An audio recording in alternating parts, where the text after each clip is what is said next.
I'm going to call the meeting to order for June and let you know that not only is it Jeff's birthday, but it's also National Sewing Machine Day. And do we have any public comment? We don't, so let's go to closed session. Okay. I'd like to call the meeting to order. We're returning from closed session, and there is nothing to report from closed session. Today is National Sewing Machine Day. It's also Jeff Bowman's birthday, so happy birthday, Jeff. And please join me in the flag salute. I pledge allegiance to the flag of the United States of America and to the republic for which it stands, one nation, under God, indivisible, with liberty and justice for all.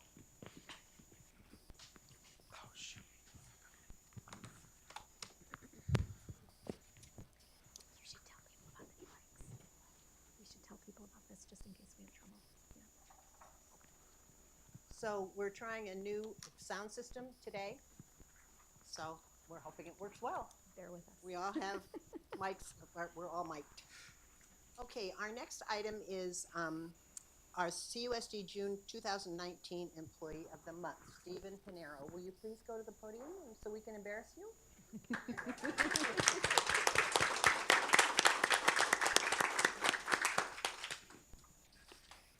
So Stephen, I'm going to read some things that your colleagues have said about you. Okay. And then we will give anybody in the audience a chance to speak if they want to. Okay. And then you will have a chance to speak or introduce family or whatever you want to do. Okay. And then I have some things to present you with. All right. So we'll start with what your colleagues said. So this was, you were nominated by Debbie Ong, who's a teacher at Miller Middle School, and this is what she said about you. Many of the light bulbs in my classroom were out, and Stephen changed and fixed them all. From the moment he entered the classroom until he finished his job, I knew he was special. He was very professional, knowledgeable, and pleasant to work with. No job is too big or too small for him, and he tackles them all efficiently. He is truly an asset to the district and deserves the recognition and well wishes from all. And additional comments from manager Pat King. Pat says, Stephen is a huge help to the district, supporting all the schools for lighting and electrical work. Stephen is always willing to help whenever help is needed, no matter what the work is. He always tries to be accommodating whenever possible and is very humble. Congratulations, Stephen. Thank you. Is there anyone in the audience who would like to speak about Stephen?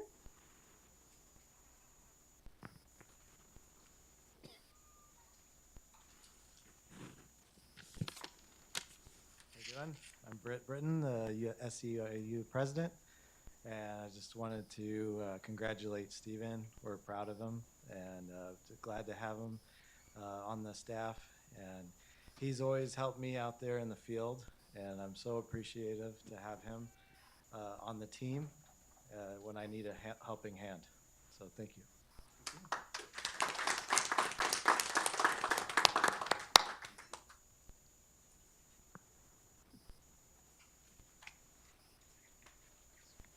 Again, I'd just like to reiterate, he's definitely one of the anchors on our team. He helps out daily. He's made my transition much, much easier just by his efforts. So thank you very much, Stephen.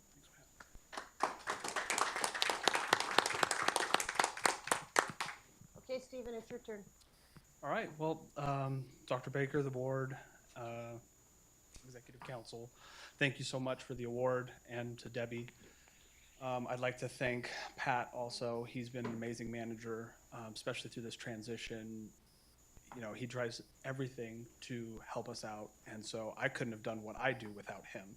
To Britt, our union president, helping out with everything when I need help.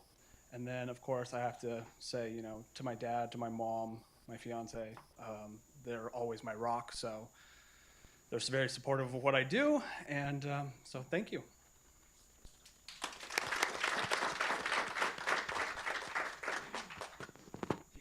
Just hold on a second. Get organized here. Figure it all out, yeah. So on behalf of the board, Stephen, I want to thank you. We're so proud to have employees like you, so supportive of our staff and our kids and everybody. So congratulations. And this is for you.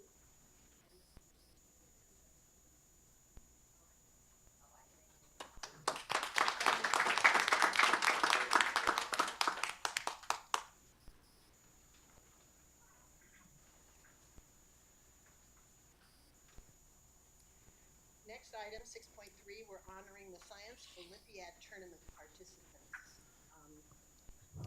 Greg, are you doing that, or is Steve? I'm going to do a quick introduction and then All right. Steve Ham will come up. Oh, In our new system.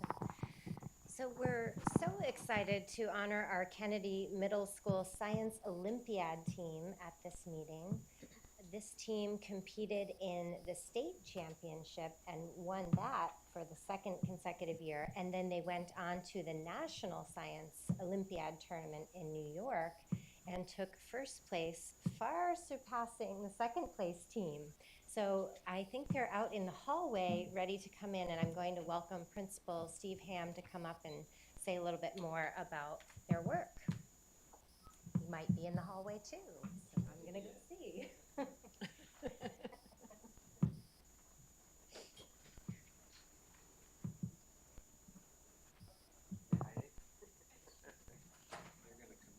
I didn't know they were going to be up quite that soon.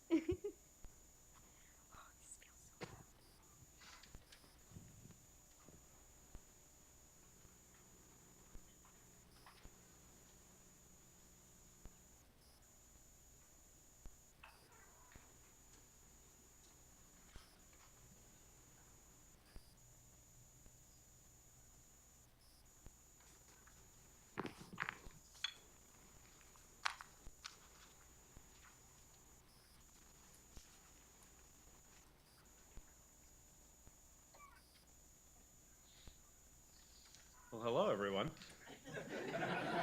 I just came out of the green room. I'm Steve Hammond, the principal of Kennedy Middle School. I'm here to honor the Kennedy Science Olympiad team that won the national competition, not just the state, but the national.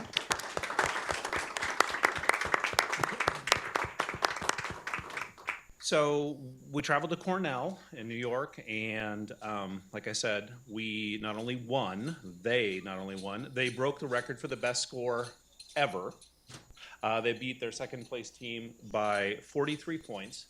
If you don't realize, the Science Olympiad is like golf. I didn't know this. The lowest score wins. So their low score was quite impressive. To just name a few things, there's a group that's called the STEM Boost, which are students that really support the Science Olympiad students. It's Michelle Smith, Irish Gia, Gavin Lowe, Prasanna Srinivas, and David Smith. They help plan, organize, and support this first successful invitational at Kennedy and also their Science Olympiad National Championship. We also want to mention David Smith, Grace Kuo, and Nishant Aramagan for successfully mentoring the Kennedy Science Olympiad Experimental Design National Team. And they got second medal in experimental design. Sorry for all the medals clanging as we're talking. Certainly I want to honor them for, as I mentioned, their incredible performance in Cornell. We need to honor Miss Xiao Lim for mentoring the STEM Boost program, for Mr. Hambi Ayochi, who's the 7th grade science teacher at Kennedy. He was the faculty advisor. Queen Li Fu, who is really the organizational mastermind behind all of this. Without her support over the last 6 years, there's no way that this team would be in the place that it is today. And really, the effort and the time that she puts into it is unparalleled. And so this success not only is on the amazing brains of the children, but on the back of her efforts to make sure that they are given the opportunity for the success. So, like I said, we really appreciate having a time in front of the board to acknowledge our success, and thank you, and congratulations.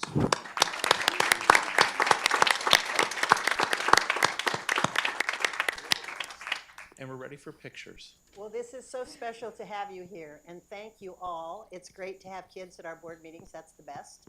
So you need to organize yourselves so that everybody can be seen for pictures. I don't know if that's going to mean people kneeling in front or what, but maybe Steve can organize you.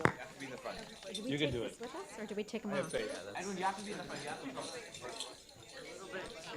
My pleasure. But much further this way.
so I can have at least Mrs. Mays take one picture, because she's gonna send it to her. Oh, yes, yeah.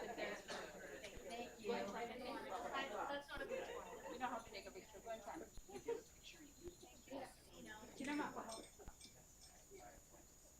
there and take a picture.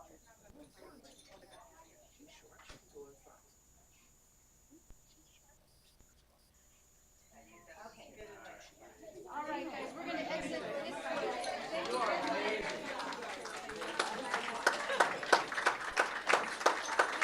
Okay, ready? We're gonna go out this way. Don't skip your slide. Okay, and then we're gonna go back out to the.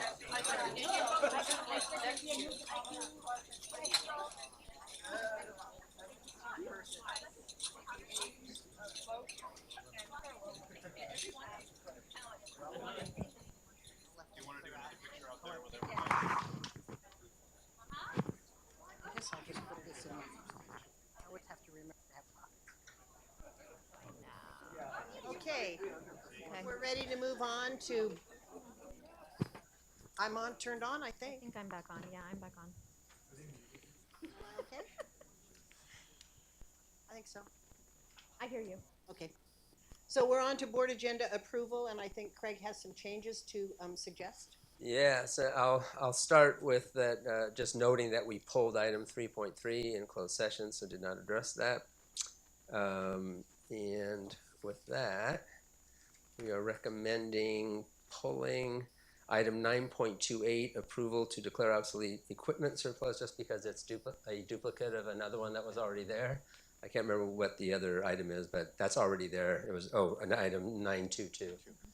And then item 931, board policy on interdistrict open enrollment. We want to move that to a discussion action because we have other information and so don't want it on consent. And it should be quick, but we wanted to pull that. So if we could make that under this discussion action, the first item, make an 11.0 before we do 11.1, if we could.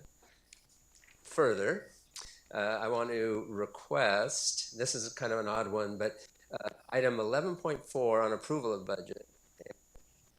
And then item, I want to have that after 11.7 and before the resolution 11.8, because those two go together. You pass the budget and then you do the resolution. We want them together. They also should be attached to item 12.12, resolution for temporary interfund transfer. And so if we can move that to item 12.0, that way we can do all three together, right? It puts all of the budget ones together, which is really how we should have posted it. I just missed that one there. So if we could put all those, I think the last change, and we noted this earlier, that on item 12.7, ratification of tentative agreement with CUSD and CSEA, we want to remove the section of it, not the whole thing, but just the item that is about Article 24 reclassification. And we'll vote on the rest of it, but we were not able to complete what we needed to on just that one piece, but we're asking that you approve, still approve that one, but just not with that particular article. So we're leaving 12.7. Leaving it there, but removing that item. item. Motion will remove a. Correct, P. correct. And I believe that covers it. All right, I'll motion to approve the agenda as stated by Dr. Baker. Is there a second? Second. Second by Sylvia, all in favor? Aye. Aye. Opposed? Okay, passes 5-0. Next, we have communication from employee organizations. Is there anyone here to speak? Sylvia? Or- No, Sheila, I'm sorry. Yeah, Sheila. All too many S's.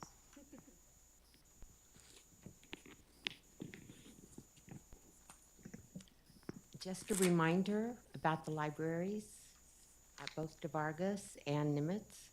They're still scheduled to only be funded for 2 hours a day next year. It's not going to work. You need to come up with some way to maintain at least 4 hours. That's all I have to say.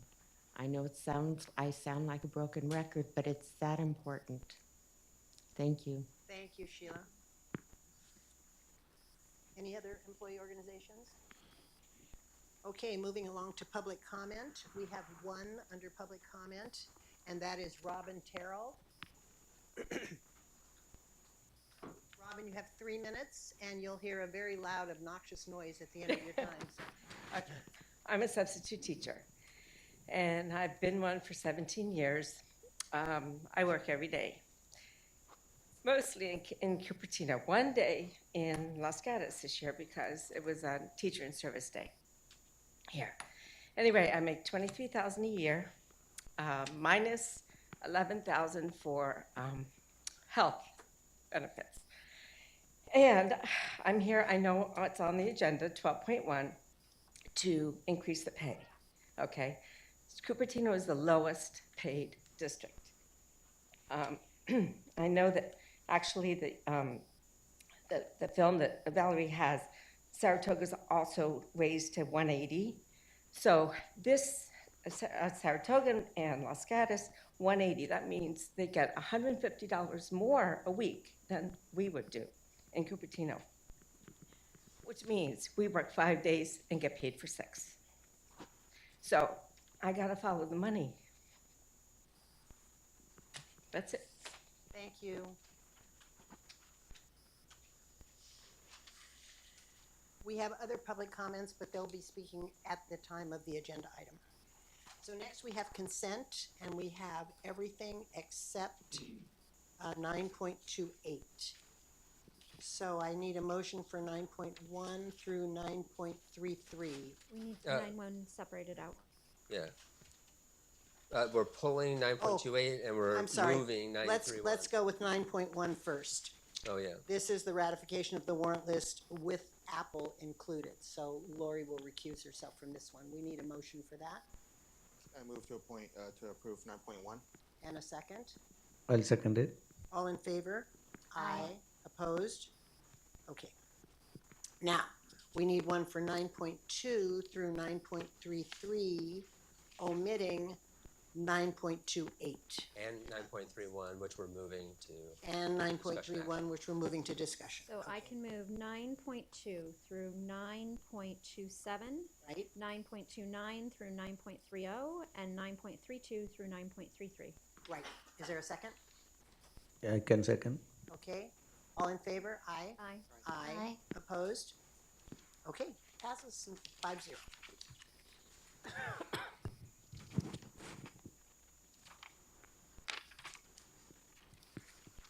Okay, so now we're to discussion items. These are not items that the board will take any action on tonight. These are strictly discussion items for us and to have an opportunity to hear from you. The first item, the Regnart Trail. We have had quite a bit of communication from the community on both sides of this issue, and we will be discussing it tonight before we hear public comment.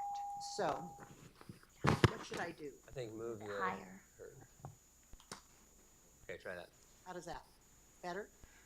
Okay. All right, so discussion on the Regnart Trail, and then we'll hear the public comment at the end of it. Excuse me, is there a staff presentation? Yeah, I'm sorry, no. So, is there a staff yeah, presentation? if I can. So, I just want to give a little history. So, somebody had raised this as something that perhaps we would want to take up. My understanding is that the board collectively was not interested in taking a stance or action on it at this time, but we wanted to put it on out of respect for a request for it, just to see if there was will in the future to consider such a thing. And so that's why it is on here right now. As Phyllis said, there is no action item tonight. And I believe we have somebody from the city here, do we? Yeah, correct. So if you do have questions about Regnart Creek Trail, David Stillman is here from the city. And so if you, in your discussion, if you decided you wanted to have some questions answered, he would be here and available. But truly, the purpose of the agenda item is so that you could discuss. So he doesn't have a presentation, No. he's here to Not answer have a questions. presentation. Okay. But I had requested it this way because I didn't want to confuse things and make it seem as though the staff had done work and that we had investigated and we were putting something forth. It isn't that way. We put it on because it was requested for the possibility of considering more involvement in some way if we wanted to do that. But it was not in order to take it up to take a stance tonight in any way. But we put the slides on so that you had information, and if you happen to have clarifying questions or others you wanted to ask, we did ask somebody to be here with us tonight just in case. And with that, it's really up to you to decide what you want to do with this item. Okay, does anyone want to start with discussion, So Jerry? I do have a request. I guess the slide set that's attached in the agenda was dated August 2018. And so I would appreciate maybe an update from Mr. Stillman on the current state of the project. I know there's been action and meetings and such at the city council level. So would that be possible? Or sort of a short, Just maybe a quick, quick update 3 minute, on where we are. what's happened, anything that's substantially different In the last year or the last? in the last, 10 since months? the slide's been made? Yeah. If that would be all right. All right. And You wanna before go David ahead? presents, what I did want to give him he had sent me a slide, an updated slide, but because we'd already posted the agenda, I did not add it to your packet, and so you've got the one you sent me today? So you might want to just chat, you can, perfect, okay, great. And then if you want a copy of it later, we'll get that for you. Thank you. Good evening, members of the board. I'm David Stillman, the Transportation Manager for the City of Cupertino. Thanks for having me here tonight so I could answer questions on the Regnard Creek Trail.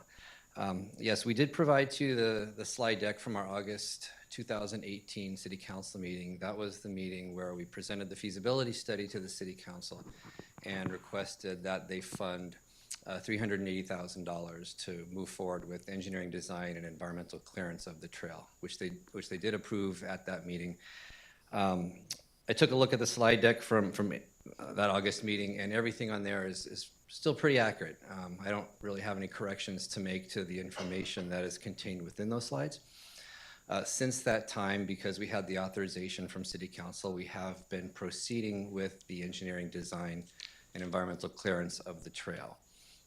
That has included hiring HMH engineers to do the engineering design. They're the same engineers that put together the feasibility study for the city. We are currently at the 65% design level for this design. Our next step is we anticipate going to City Council in July with an update on the project to highlight the features of the 65% design and essentially get direction from the council moving forward before we progress that to 100% design. In the time since August, we have been holding regular meetings with Santa Clara Valley Water District, now Valley Water. There were several outstanding issues that were identified in the feasibility study that needed resolution. These included the width of the trail and whether or not there would be railings along the top of the bank of the creek between the trail and the creek. At the time, we didn't really, we thought there would be railing provided, and then discussions with Valley Water indicated that because of their need to do maintenance along the creek bed, that the railings might interfere with that maintenance, and with their trucks driving up and down the maintenance road, that the railings would not be feasible. The way it looks now, based upon our ongoing discussions with Valley Water, is that we will be able to provide railings between the trail and the creek along the entire length of the alignment. They've indicated to us that they need 12 feet clear throughout in order to be able to access the creek with their maintenance vehicles, and we will be able to provide that even with the railing in place. The railing will be removable so that either their staff or city staff will go to the site before they need to do their maintenance, remove the railing in the vicinity of the locations where the maintenance is needed. Valley Water will do the maintenance, and then the railing would be replaced. The trail would be closed during maintenance activities, as is typically the case with all of the trails along creeks around the county. So we were happy that we sort of come to that resolution with Valley Water, that we're all on board with having the rails. We are also able to provide the 12-foot wide trail throughout. Another major item that we're still in ongoing discussions with the property owners along the trail. Many of them have expressed concerns about privacy and security. You might hear some of that tonight during the discussions. And we've made an effort to reach out to as many as are willing to talk to us to discuss the specifics of their concerns, to see what they would like to see in terms of additional fencing, screening, whatever, between their properties and the trail. We haven't gotten consensus from a large number of those people so far on what they like to see, but those are ongoing discussions right now. Honestly, those or probably at less than 65% level, just because of the nature of having to, of working with all of these different people with different concerns. But it's an ongoing project that we would like to try to address those concerns to the best of our abilities as we proceed with the design. One other thing to mention is that we've discovered that there's a potential impact to the baseball fields at Wilson Park as a result of the trail. There's a concrete maintenance ramp just south of the creek across from Wilson Park that where the maintenance road descends into the creek bed. The Santa Clara Valley Water uses that road to access the creek bed with their maintenance vehicles. So because that ramp descends into the creek bed, our trail design proposes to provide bridges from the trail across to Wilson Park, through the park, past the maintenance ramp, and then back over to the trail on the creek once they pass the maintenance ramp. Because of constraints out on the site, where one of those bridges lands happens to be right at the southern edge of one of the baseball fields, the fence would need to be relocated the outfield fence would need to be relocated about 8 feet to the north in order to make room for the trail, which would affect the use of that trail for certain regulation, Little League activities. So we think there are ways to resolve that, but that's an outstanding issue that currently we're working with the Little League and the engineers and Valley Water right now to try to address and come to a resolution on those. So with that, that's pretty much an update from what you've seen in your slide deck. I'll be available to answer any more questions if you have them this evening. Thank you. Thank you very much. Does anybody have any questions for him while he's at the podium? Okay, thank you. Thank you. All right, so what do we think? So I'll jump in because I, did originally request. So I have a couple thoughts on this. The first being that one of the things that I struggled with coming in with a board member and as a board member and have struggled with for many years is that because of the unique nature of CUSD and the fact that we serve 6 separate cities, it is very hard for us to ensure equity when it's things that our cities are in control of. But I don't necessarily feel that removes us of, or me personally, from a mandate that I do feel in being elected into a position to advocate for children, to at least advocate for Safe Routes programs. And I just wanted to read from the National Safe Routes Program, from the Safe Routes Partnership, that there are many policies, procedures, and projects that can be advanced at the school and district level to address primary concerns, to improve safety, and to increase physical activity and get more students walking and bicycling to school in daily life. And it goes on to talk about the 5 E's of Safe Routes. For any of us who have been involved in Safe Routes, we all know the 5 E's: education, encouragement, engineering, enforcement, and evaluation. And when it comes to engineering and the role of a school board, the National Safe Routes Program does set out that part of what a school board can do in advancing Safe Routes programs is to advocate for creating operational and physical improvements to the infrastructure surrounding schools and on routes to schools to reduce speed, potential conflicts with motor vehicle traffic, and establish safer and fully accessible crossings, walkways, trails, and bikeways for students.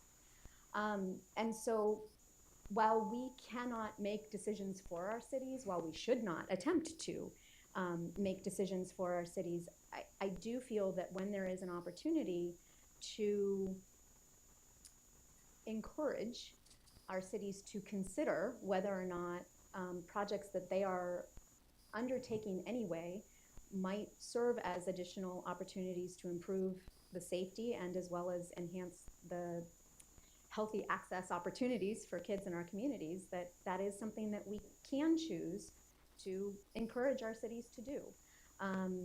If I'm the only one that feels that way, I'm okay with that, and I will go. I will speak as a public citizen, and I will, say that I think that's good for kids. And but if there's interest from the board as we follow Cupertino through this project or any other Safe Routes project in any of our 6 cities, I would hope that if there is an opportunity to stand up and say that this has the potential to enhance the ability of our children to not only access routes to and from school, but to access their communities, the library, the parks, their neighborhoods safely and hopefully on their own 2 feet or by bicycle, that's a positive thing for kids. So that's where I'm at on this. Anybody else have comments? Can I respond to that, if you don't mind? Well, I guess. Yeah, thanks. It's kind of you. That all is perfect. I think it makes sense. I just want to reiterate what I have been saying, which is if we put something on our agenda, then that means our staff puts together a report. We would do that after our board members have engaged in a 2x2 process with the city. They would have then been bringing that to us as a group to talk about a bunch, not at the last hour at some time into the school year, hey, here is something. We cannot operate that way. So I just want to be clear, yes, I'm all for engaging in a partnership in which we focus on safe routes and other work in collaboration, and that we would have brought something like this 3-4 times already and discussed it so that we could then talk about, do we take a stance of some kind? Do we write a letter? Do we do whatever? So I just want to encourage us to use our advance in August, September, whenever we're doing that, get very clear about what are the things we'll work on in our 2x2 committees that we're doing, and then stick to a promise to bring reports about that along the way so that we can in fact do what you just said there and opine on it. But right now, we have not been engaged in that. We as staff have not been asked to be part of this process, and it's just not, it's not that we don't think we should at all. We're just saying that right now for this purpose, we are not the least bit ready to put something in front of you and feel comfortable saying, oh yeah, we researched it, here's what we know and where we are. So I just want to piggyback on what Craig said. I agree. I think at this point, this is a city issue, not a district issue. And I think they didn't partner with us. They didn't come to us through our 2x2s or any other avenue. And I would like, my position is that as a school board, we should not take a position to approve or oppose either way on a project like this. So what do the rest of you think? I completely agree with that, and this has been the notion from the beginning. And by keeping safe routes, definitely it's a high priority. But at the same time, and first of all, this is not even completed. A lot of discussions are still going on this, and we don't know what is full, what is done, what is not done, kind of things. It's still going on. I think it's very, very early or too early for making any comment on this. And I also think, just one more comment before we hear from the other two, I also think that we have not had an opportunity to engage with our community around this. All the community engagement has happened, as far as I know, with the city and not with us. And I think we have a responsibility to do that if we're going to support or oppose, either way, these kinds of initiatives. Yeah, individually we can have opinion, but I think as a board, I think we have to be real. Certainly we can do what we want as individual citizens, yeah, right. Sylvia, do you have a comment on this? I had a question. So Safe Routes is a school, it's not a city thing, right? It's a school, I don't know what the word is, initiative or committee or? It's a national initiative. A national, so it's not run through the city, right? The city has a paid staff. Some cities. So Some cities, some of Cupertino, our 6 in this cities case. do, and some of our 6 cities don't, which is part of the equity issue I was speaking to earlier. Some of our schools run really robust Safe Routes programs, and some of them don't. And sometimes that is heavily influenced by what their city does or doesn't support, whether or not there is a designated staff person in that city. So for this situation with Safe Routes in Cupertino, is there a district person that's a part of that, or is it, or has there been like a wall? So on staff for us, Leslie has been engaged along the way, yes. Right, I'm engaged along the way. I am not able, because of other meeting conflicts, to attend their monthly meetings, but I work with Cherie.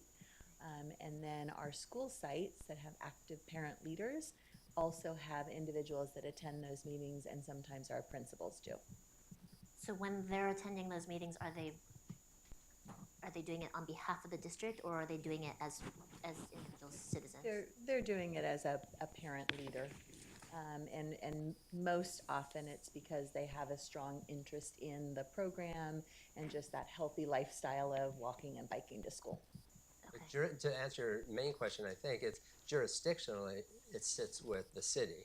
Okay. There are parts of safe routes that we can play a key role in, like the educational side and other areas, but it's not like our program, but we partner Okay. in order to bring things about in partnership with Okay. the city and others. So So I guess I'm just wondering, because I've been seeing some of the emails saying, oh, it will, affect positively or negatively, these particular schools or these particular routes. I'm just wondering, did somebody from the city come and ask us, like, how many students are enrolled at these schools, or what the traffic is, or what the foot traffic is? Has there been any solicitation from us for that kind of input? They've collected a little bit of data from us. They've shared some data with us, but we've not had in-depth conversations in that format. The other piece is, I think, in addition to the 2x2s, it's not come up in our 2x2s with the city, with Cupertino, or in the ones that Craig and Executive Cabinet have been attending with the mayor. Right. In regards to the Safe Routes partnership, when we have district or parent representatives, in the past, we did have board members that I think the past board, there were 2 or 3 that rotated through those meetings. So I would agree with Craig, as we move into, August and we have our advance and we start talking about those, I think that's when we want to put on, the list of, hey, is there someone from the board along with staff that would want to attend those meetings, just to keep up to date and be informed, and then to discuss as a board the interests. Okay, thank you. I mean, it doesn't sound like they've actually asked us for our opinion before this, right? Well, certainly not in the depth that we could answer in a way that would get us to a point that we could bring you a report that would allow you to make a decision. I wouldn't say that we have been totally left out, right? We engage in conversation, but we just never had a conversation that would lead to, hey, how about we support blank? And I guess it depends on, in my view, I mean, if this is a discussion, it depends on which group of stakeholders you're talking about. Has the city? No, but did we hear from dozens and dozens and dozens and dozens of our community members who asked us? Yes. And have we heard from a handful who have encouraged us not to? Yes. So, I mean, I think we're up to 50-something who have asked us to. Right. But, and I don't know, I think I've received 5 or 6 who have encouraged me not to. So, I mean, it's, some of you may have received different numbers of things, I don't know, but, I think it depends on which group of stakeholders you're talking about. Okay. It is not just numbers alone also, right? Like again, 2 sets of people have different opinion on that, and we are not studied that enough for us to make a call or to take any side on that. I think, and overall, I think it is still in progress. So let's wait and watch. I think that's what my opinion. Jerry, we haven't heard from you. Sure. This is something I've been following for a while. It's good to actually see David again. I almost feel like I'm back on the planning commission, just getting the same report. But no, I think, I certainly, generally do favor bike trails. I think the effort to putting bike trails around the city is a positive, it's a positive, movement. The thing, though, that I'm struggling with is, in my role as a school board member, I need to consider how this impacts the schools, right? And insofar as I know, our, the sort of the getting the students to school and, the biking and all that, that's really through a collaboration with Safe Routes to School. And so what I did, I went and pulled up the Safe Routes to School suggested maps for Lawson and Eaton, right? Because it's, I have to start somewhere. By the way, David, the site, the link on the city website's broken. It's all stored on a Google Doc, a Google Drive somewhere. So you, some clever Googling, you'll find it. You probably want to fix the link. It's leaving a broken link right now. So I'm looking at the maps, and I don't see, I guess if this was a thing where the trail was designed to help kids get to school, there's probably would be other placements that would be there. This is, I would say, not optimal. It helps, right? But certainly, especially Lawson, there are just segments that are not covered. And so I'm having a hard time, given that I don't feel like I would have enough information right now. I think maybe I'm sort of really saying what a lot of you are saying is basically for me to say, oh, we should push for this. Actually, to David's point, it's 65% design. I don't know what that means. I don't really care. Well, I do, but things like baseball fields and railings, that's a city kind of thing. And I'm not, I trust that y'all do the right thing. What I care about is whether or not this project contributes significantly to helping getting our kids from Lawson and Eaton to school, right? And we do have some numbers here, 250 and 100, but that doesn't tell me where they're situated. It doesn't really tell me anything about how they go to school. And so therefore, because it's sort of a two-thirds design, right? And plus the fact that I don't really know enough about whether or not, yes, it'll help in some way, but does it help enough for us to take a stand on this? I don't know yet. And so that's where I am right now. I think not opposed to this coming back somehow, but I really don't think, given it, I'm looking at these maps and I'm matching it up manually with the maps we're given, and there's some overlap, but it's definitely not how I would design the routes. Anyway, those are my 2 cents, Phyllis. So let me just bounce this off of you. This is what it's sounding like to me, with the exception of Lori, who would like to support it.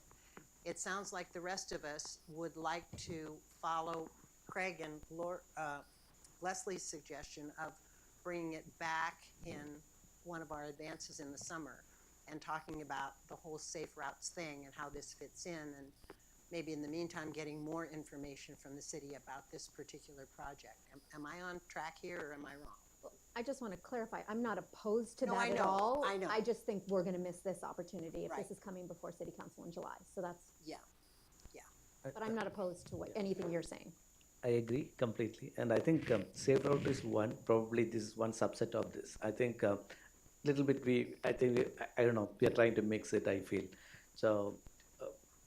Or our board advance agenda could be more on the safe routes. It's great. I would support that, but not specifically this trail. Around this project? Yeah. Okay. That's right. So Sylvia, do you agree that we bring it back in August? We Yeah. don't bring this back for action? Yeah, I agree. And Jerry, are you okay? And Lori, you've already said you're fine with that, and so am I. So now what do I do? Hear Well, from the public comments? Yeah, and we have 11, we have another 6 for another one, we already did one, so you might need to do some timing check on all of these. I don't know if you wanna Okay, do so 2 I minutes think each, we maybe? better go with 2 minutes then. 2 minutes each on the public comment for the Regnar Creek Trail. And first we have Jean Bedord. And again, you will hear a very loud, obnoxious noise when your 2 minutes are up. You do, talk fast. Talk fast. I know you can do it.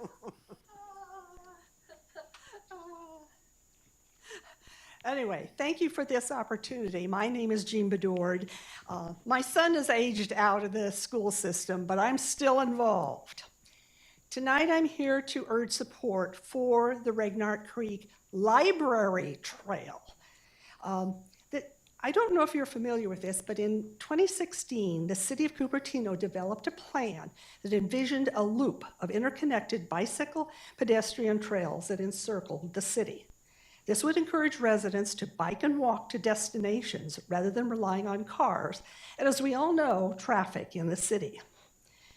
The Regnart Creek Trail is a key segment of that plan, since it links the library to parks and the schools. And as you know, school traffic is the #1 traffic problem in Cupertino. Well, there's also a big problem with traffic and parking at the library. Too many cars, not enough bicycles, and foot traffic. The city studied 4 options for this trail and recommended #1, which is the off-street trail, primarily for safety reasons. The biggest barrier to alternative transportation is safety. So parents do not want their kids along busy streets.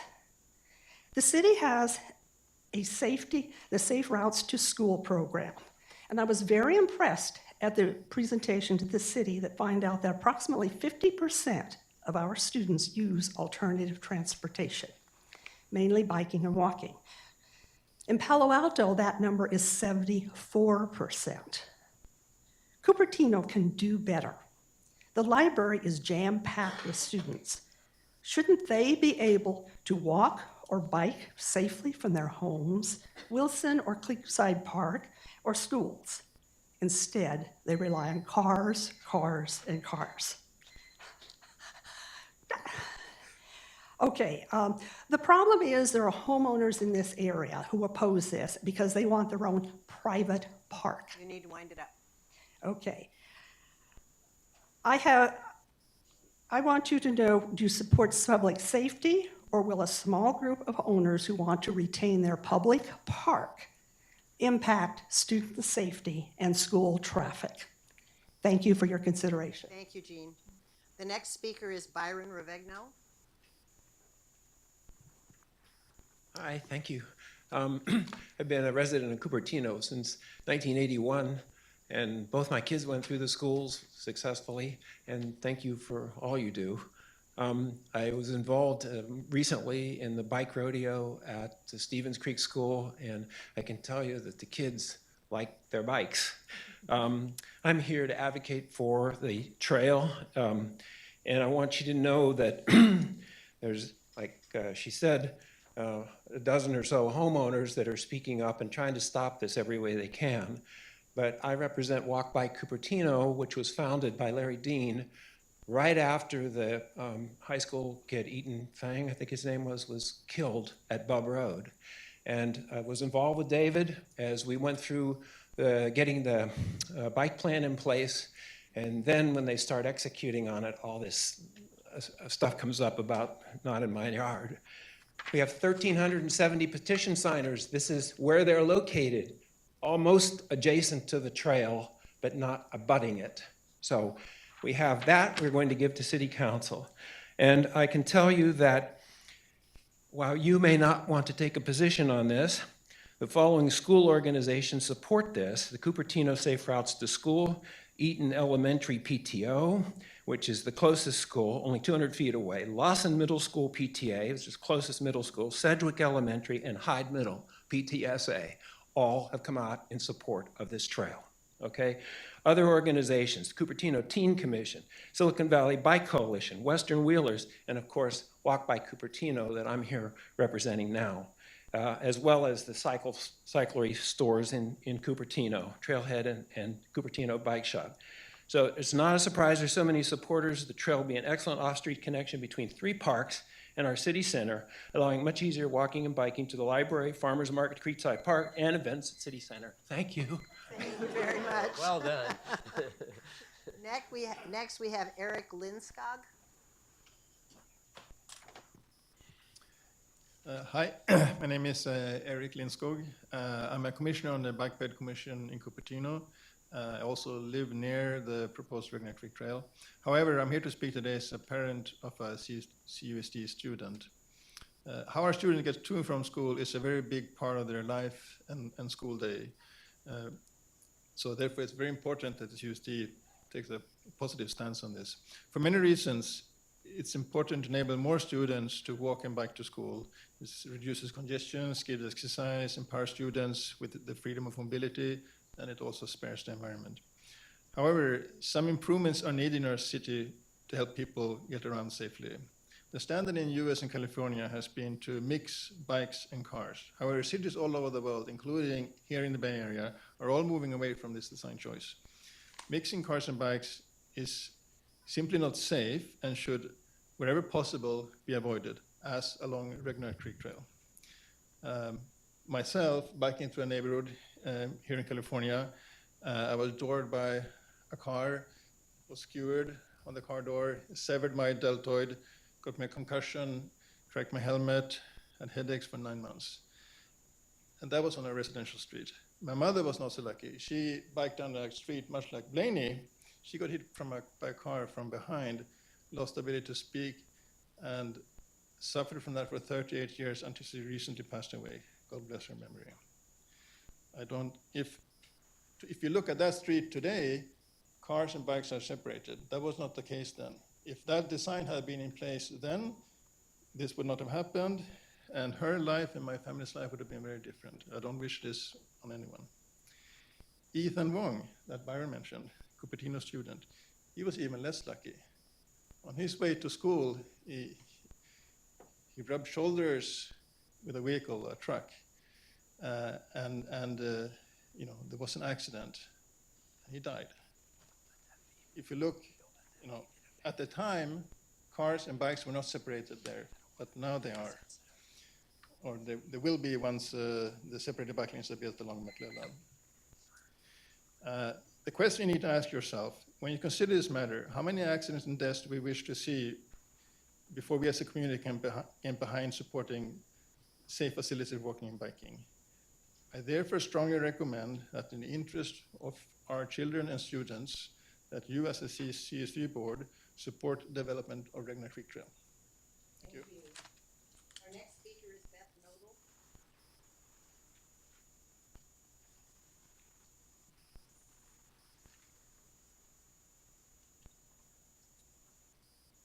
Hello, I'm Beth Nodell. That's fine. I have a daughter who's just finished her freshman year at Cupertino High School. She was at Lawson before that. And then I have a daughter who just finished her 6th grade year at Lawson. She was at Eaton before that. Obviously, I live in this neighborhood if my kids go to those schools. My kids walk or bike to school every day. We don't drive them. I don't drive, so I don't drive them. My husband doesn't drive them. I'm a cyclist, so I just want to tell you, I don't think you should take a position on this. I don't. And I want to tell you why. I don't think it's a safe route to school. I have a lot to say, and I know I'm not going to make it in time. So what I want to tell you is the things I think are not safe about this. So if you do choose to look into this, to investigate it, those are the things that I think you should really look into and make sure they are safe for our students if you're actually going to push forward on this. So the number one thing I want you to think about is the impact it would have to the existing cyclists going to Lawson Middle School. For cyclists who come from south of Stevens Creek Road, they either cross Stevens Creek at Torrey Avenue, where there's a light, a large bike lane and a crossing guard, or they cross at Blaney Avenue. The bike lane kind of disappears into a right turn lane, but they still can get that light because there's that pad there, and there's a bike lane the rest of the way. The thing that impacts it is where this trail actually crosses Blaney Road is not at an existing intersection, and in fact what's going to happen is it's going to bump out, so those kids that are coming down Blaney Road or coming up Blaney Road are going to be kind of pushed a little to the left. They won't lose their bike lane, but it's going to make their movement unpredictable for cars, which I think is just kind of takes away from the safety a bit. The other thing I think you should consider are the two crossings at Estates Avenue and at Blaney Avenue, how you're going to get cyclists who are children to actually stop at those crossings. You can go now at Estates Avenue, the high schoolers, they just don't stop, they just go. The other thing I want you to consider is where this dumps out onto Rodriguez Avenue. It dumps out in the middle of the road. There's no cross street, there's no crossing guards, and I talked to a city person today and they said that there is no expectation of there being a crosswalk put in there. The last thing I want you to consider is where this ends. It ends at Torrey Avenue where there is not an existing bike lane, and that dumps those elementary school kids two very busy intersections away from Eaton. My email should be on that thing, so if you have further questions, thank you. Next speaker is Suraj Dalvi. Sorry if I mispronounced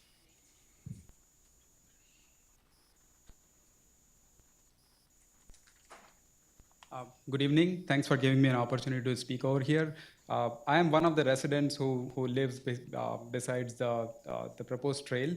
And I'm also a parent whose kid goes into Eaton Elementary right now. He's going to go to Lawson Middle and Cupertino High and have another one who's going to join school next year. So I'm definitely the one impacted. I wanted to note one quick thing was that the current safe routes to school, there are current safe routes to school that exist that go to Eaton, that go to Lawson, that goes to Cupertino High before we say that there are no safe routes to school over here.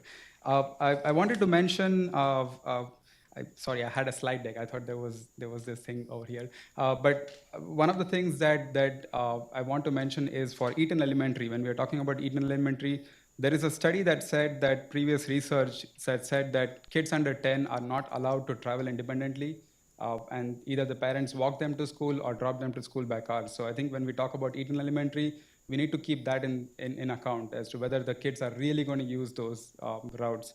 When we go to Lawson Middle, the closest point that the trail meets Lawson Middle is 0.6 miles away. So really, are we talking about Lawson Middle over here as one of the uses for the trail? And then when we talk about Cupertino High, I had a graph over here that said, why do parents drop kids to school with ages 10 to 14? And couple of biggest reasons are they're on the way to work, it's faster, or kids want to sleep later. But traffic concerns is like a very small percentage of the reasons why parents drop kids to school. So I think we should think about all these things as to whether these routes are actually going to get used by school. And I'm saying school because this has been touted as a safe route to school. This is something that the school kids are going to use. I don't think the elementary and the Lawson Middle and Cupertino High School kids are going to really use it. Would the adults use it? Probably yes, but not for school-going kids. I wanted to show a quick picture of how the creek looks like when it is raining. It is pretty scary. So I've run out of time. My last point is there are a lot of things that are open for this. I would highly recommend and request the board to review the design document or even walk the trail before they take a stance on it, whether it is opposing or side. Thank you. Very much. Our next speaker is Raghuveer.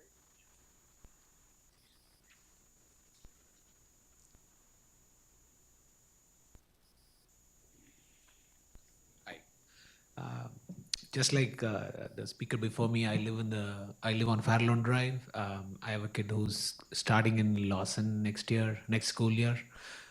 My daughter goes to Faria. So first off, I'd like to say this is not a safe route to school. Like he was showing, go take a look at the maps. That's completely oversold. As a parent, that's the plan. My son is going to bike to school. He's all excited about it, but there's no way we're just going to use the trail that ends like 0.6 miles away from school, and then we're still calling it like the safest route. From Farallon, we'd probably take Somerset, Blaney, and go to school. And the other point he was bringing is it's a mixed-use trail. It's not a bike trail. You have pedestrians, people who walk dogs. You have bicyclists. It's not just a biking trail for kids. And the other point I was going to bring is you need to know that there are other options that were presented by the city which are much cheaper. They're like on the streets. They cost somewhere in the order of 100 to 150K, and we are talking million and a half. This is even without considering all other things like keeping it maintenance. And there are other issues to go. There are like safety concerns. These are all things that are not hypothetical. People have experienced it in the past. And there are things like vandalism, teens throwing kids into the backyard, into the pool, breaking people's windows. Thankfully, I've not experienced any of it. This is all from residents who faced such things in the past before trails were closed. Thank you. Thank you very much. Next speaker is Julia Miyakawa.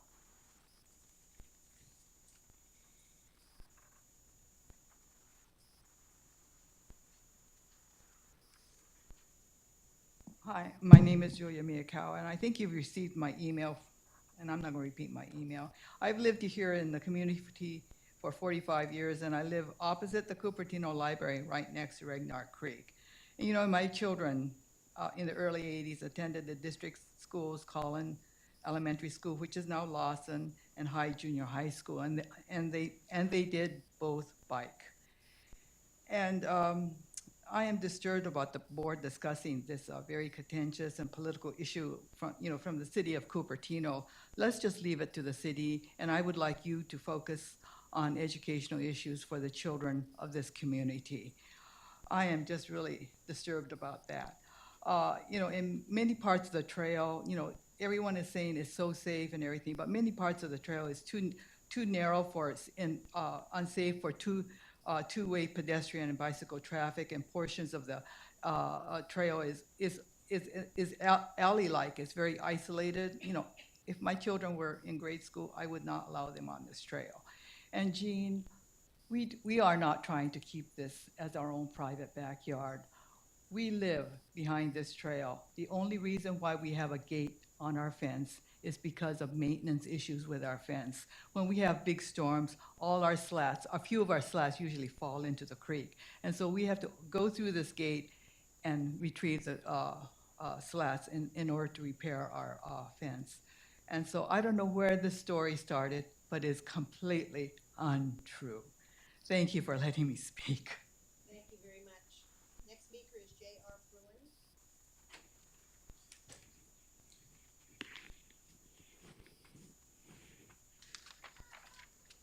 Good evening. So I'm a resident of Cupertino. I live in the Wilson Park neighborhood, right near Creekside Park and the entrance to the Regnart Creek Trail there.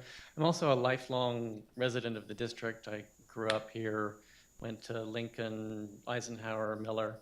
So I'm asking really for the board to support the Regnart Creek Trail, not just as a resident right now who would enjoy it every day, but as somebody who biked and walked to school when I was a kid.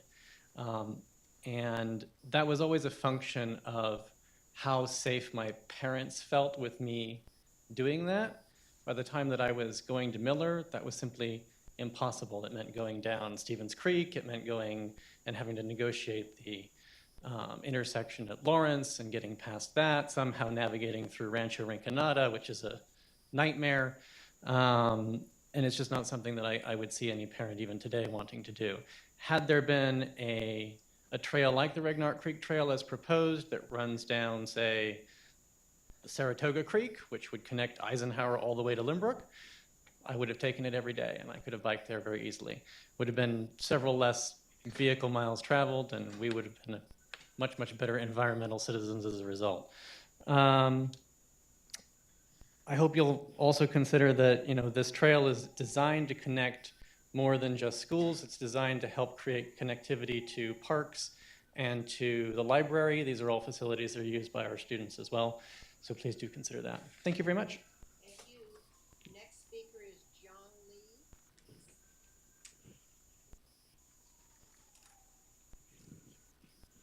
Hi, good evening. My name is Jung Hee. I'm also a resident of Cupertino. Happen to live on the one of the creek, where the creek trail, proposed trail passes.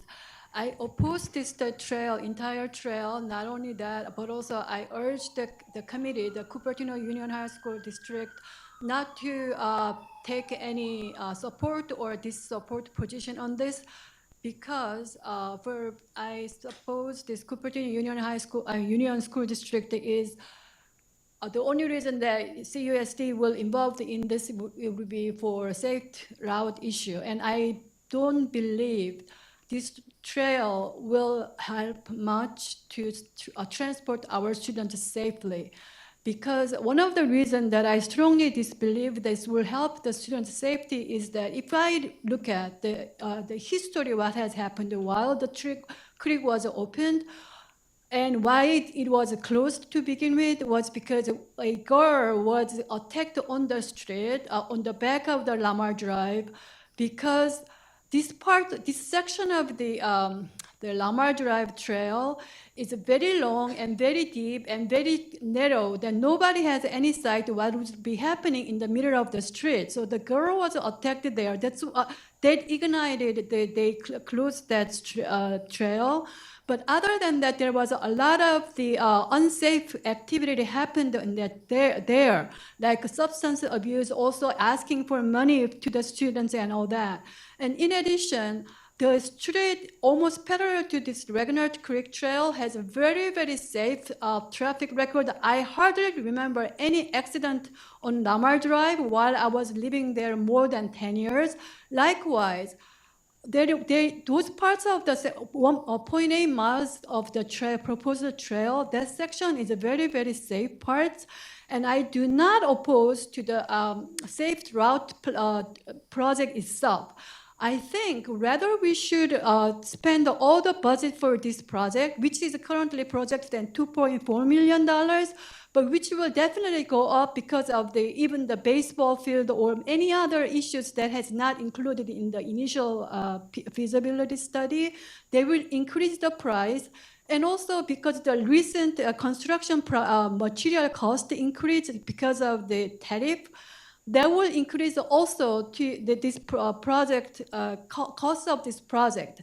And I really think if you really consider about the student safety issues, We should use that money, that budget, into other street improvements, like someone else said, like you said, we should create a bike lane for every possible street, Cupertino streets to make the safety higher, rather than spending all the money, maybe $3 or $4 million in this 0.8 mile segment. We should spend that money for the creating bike trail. I would not oppose to that. I will fully support that because I also do want students to transport safely. That's why I think you should not get involved in there. Thank you. Thank you. Sophia Chan?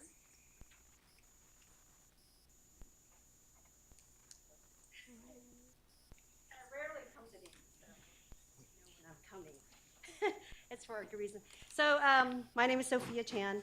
I'm currently the PTA president at Lawson, but I'm speaking more as a parent. And I don't live close to this Regnart Trail. And I'm speaking more of a, kind of from my perspective, why the school board needs to get involved. I grew up in Davis. I mean, so you know it's the bike capital, almost. If somebody said, let's make a trail, there would never be a hesitation. It would be, how good should this trail be? I've had bike lanes that go through neighborhoods, heading from one street to the next, cutting through neighborhoods. And I think as a school board that we need to educate our children to support these neighborhoods and make it safe. So when we say, is there vandalism, is there issues, we as a school board can educate our kids when they ride through these neighborhoods to say, these are neighbors that we need to take care of, right? These are places that we go through. I mean, those are the old days that when I live in the community, people know each other and they want to protect anything that's built to be maintained. And if there was some suspicious things happening, they would report it because they care about the neighborhood. So if you go down a bike lane and you see people throwing garbage, then I think as a school, if we live in that neighborhood, we should educate our children and say, we need to take care of this, or so-and-so is not gonna be happy that, you know, that we're vandalizing or messing it up. And I feel like now we're getting more and more like excluded, like, well, this neighborhood, we want it to be this way, we want to protect it. We don't spend enough time educating our kids that as they walk down neighborhoods, that if they see garbage, they should pick it up. And all I'm saying is, as a school board, we should support projects like this because it benefits the whole community. And yes, it's going to go through neighborhoods. If it goes through my backyard, I hope that when I see people ride by, that they get to know me so that they would help, you know, protect my area. So that's my perspective as to why the school boards get involved. Thank you. Thank you. And our next speaker is Kelly Tong.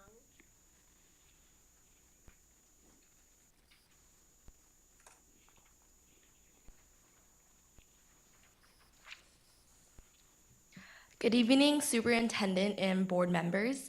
My name is Kelly Tung, and I am on the Cupertino Teen Commission. I have been part of the Cupertino Union School District for 9 years, and I just graduated from John F. Kennedy Middle School. Getting students to school safely is just as important about educating them about safety. All students will benefit from the support given by the CUSD board to both of these things. This is equally important to making sure that students have sufficient nutrition and encouraging students to participate in after-school programs. Cars pose the greatest danger for students walking or biking to school. Walking off streets is the safest way for students to get to school. The Regnart Creek Trail will provide a safe route for CUSD students walking or biking to school. Unfortunately, safe routes to school studies show that the percentage and number of children walking or biking to school have not really increased that much, despite the past few years of intensive work and encouragement done by the program. The increase of traffic around schools further discourages the use of biking and walking to school as well. Studies have shown that students who get to school actively, such as walking or biking, will perform better in school and academically as well. With the safety and health benefits gained by taking the trail, students will be more willing to use the trail and bike or walk to school. Additionally, students of all ages support the Regnart Creek Trail for both getting to school and getting to after-school activities in the Cupertino Library. At the Cupertino City Council meeting, when this was first voted on, there were 16 CUSD students who spoke in favor of the trail, and even more students who voiced their support from Cupertino high schools. No CUSD student spoke against the trail. Clearly, a majority of the students in the CUSD support the Ragnar Creek Trail. I hope that you guys will state your support for the trail, since the board cares for all aspects of child welfare, and getting to school safely and healthily is one very important aspect of that. Thank you. Thank you. That's our last speaker on the Ragnar Trail. I want to thank all of you who spoke to us tonight, and I want to encourage you to send emails to us and to the City Council. And I want to also encourage you to come speak to us at any time for our other public comments. Anything else from the board about this issue? I'll just make a comment. I think, just speaking for myself, I'm not philosophically opposed to advocating for things. I think for me, it's coming at such a short period, right? If this had come to us last August, and we could have had time to really understand the situation here, I do see that the trail has some benefit, and I think the question is it a little, is it a lot relative to the amount there? Where and I appreciate, you know, people that spoke about the budget could make better use of the money. Just a clarification, we have like no control over that money. That's the city council down the road over there. A lot wealthier than we are. You can look at the chambers and all that. But go talk to them about that. But I think for me, for myself, it's really understanding, because right now we have safe routes to school and we have these maps, right? And so here comes this trail, and I need to understand how this helps our existing maps be better, right? It's kind of like I have a computer and then someone buys me an accessory, and how do these two go together? Okay, Jeff, I'll keep it short. Yeah. Your time's up. So I think, just, you know, when you come back to us and talk, I think for me, at least speaking for myself, I want to know how this helps our current methods of getting the kids, students to school better. The other aspects, railings, you know, all this other stuff, it's important, but I trust the 5 people that the residents have put into office to choose that. I'm really here focused on kids to school and back. So if you're trying to convince me of this or that, that's what I'm focused on myself. All right, thank you. Anybody else have a comment? Okay, so it sounds like we are on schedule to bring this topic of these kinds of issues back at our next meeting. Okay, good. So we're moving on to Strategic Plan review of 10.2. the Strategic Plan Revised Draft Summary Document.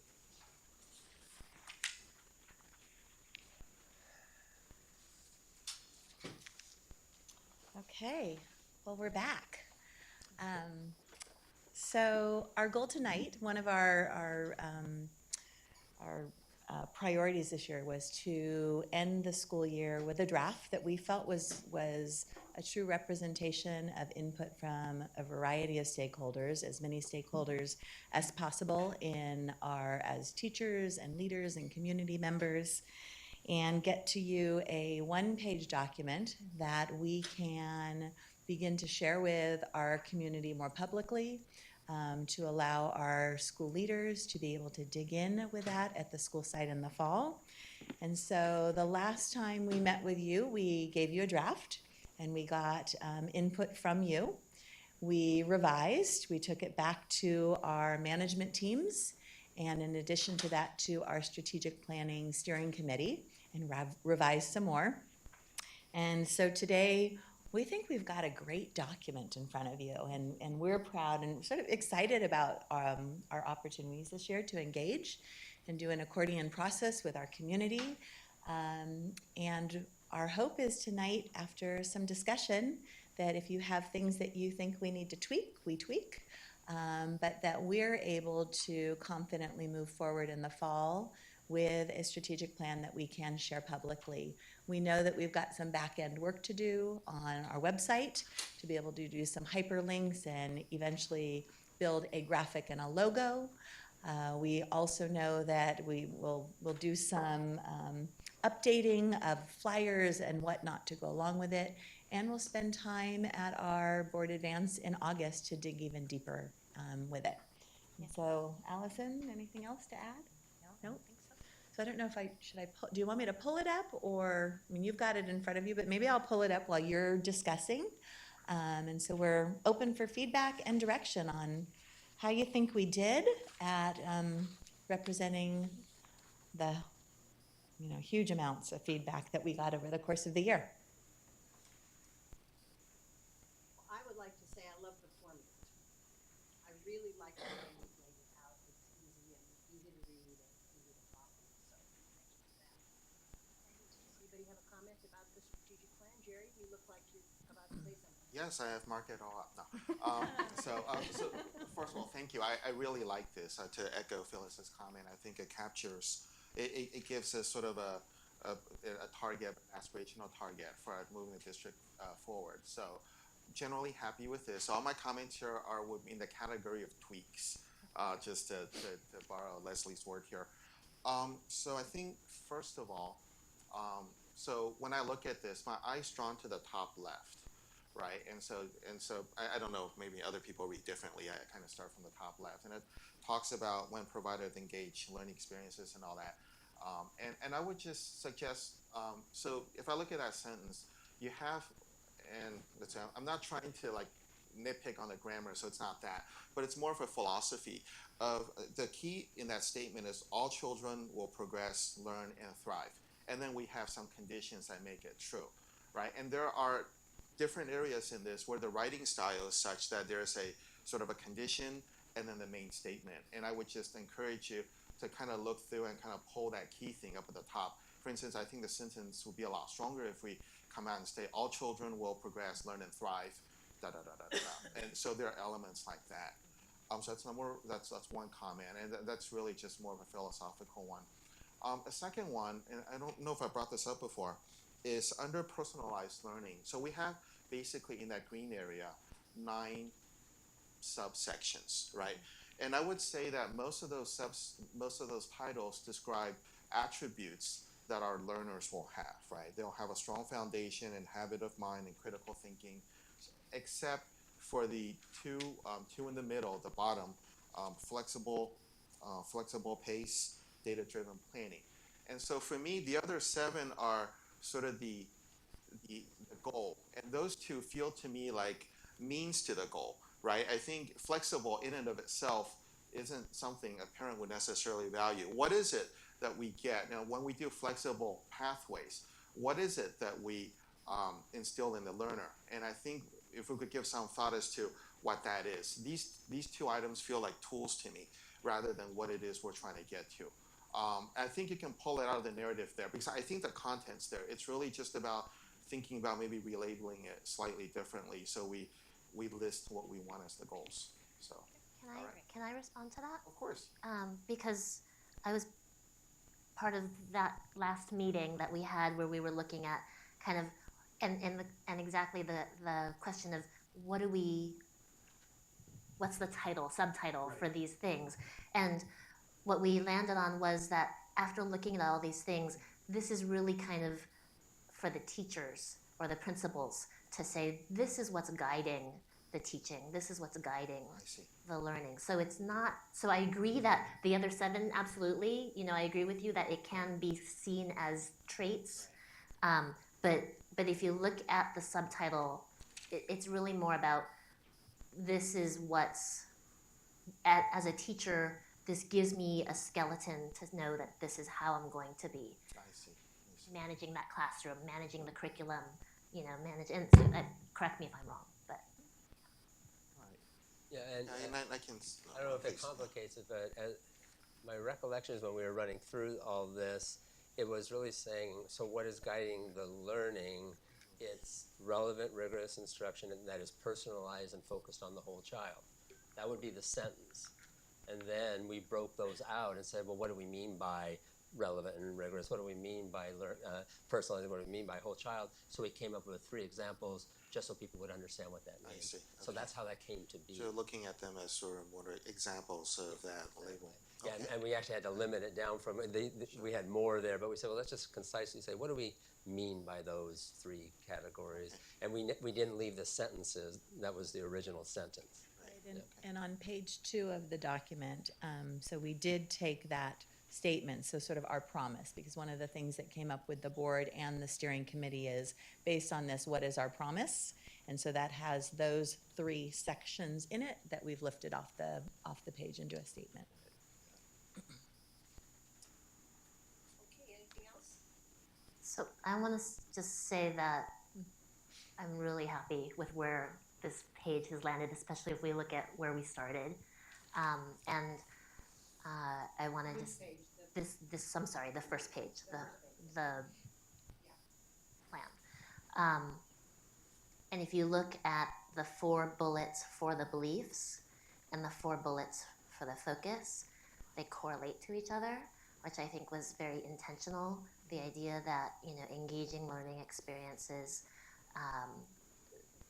or, providing those engaging learning experiences, and then look at the first bullet for focus.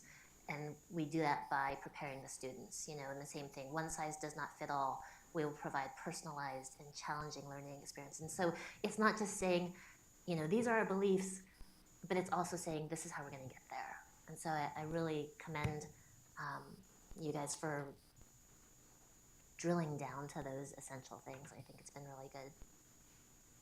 I think my comments I won't even repeat because I think you actually hit on exactly what I was, that I really feel like, especially the blue and the yellow box are capturing so much of what we talked about and what I was struggling with last time, which is just this idea that learning's not a destination, it's a journey. And that our students will find themselves, in different places at different times along that journey, and that, sometimes it will be a sprint down a short path, and sometimes it will be a long endurance run, and that all of that is okay. And so I think Sylvia summed it up better than I could, but I really think those lend each other very well to that idea that while we have beliefs that are driving us and we are reaching for a focus, it's not a destination. It really is about the continuum of the whole experience for our kiddos.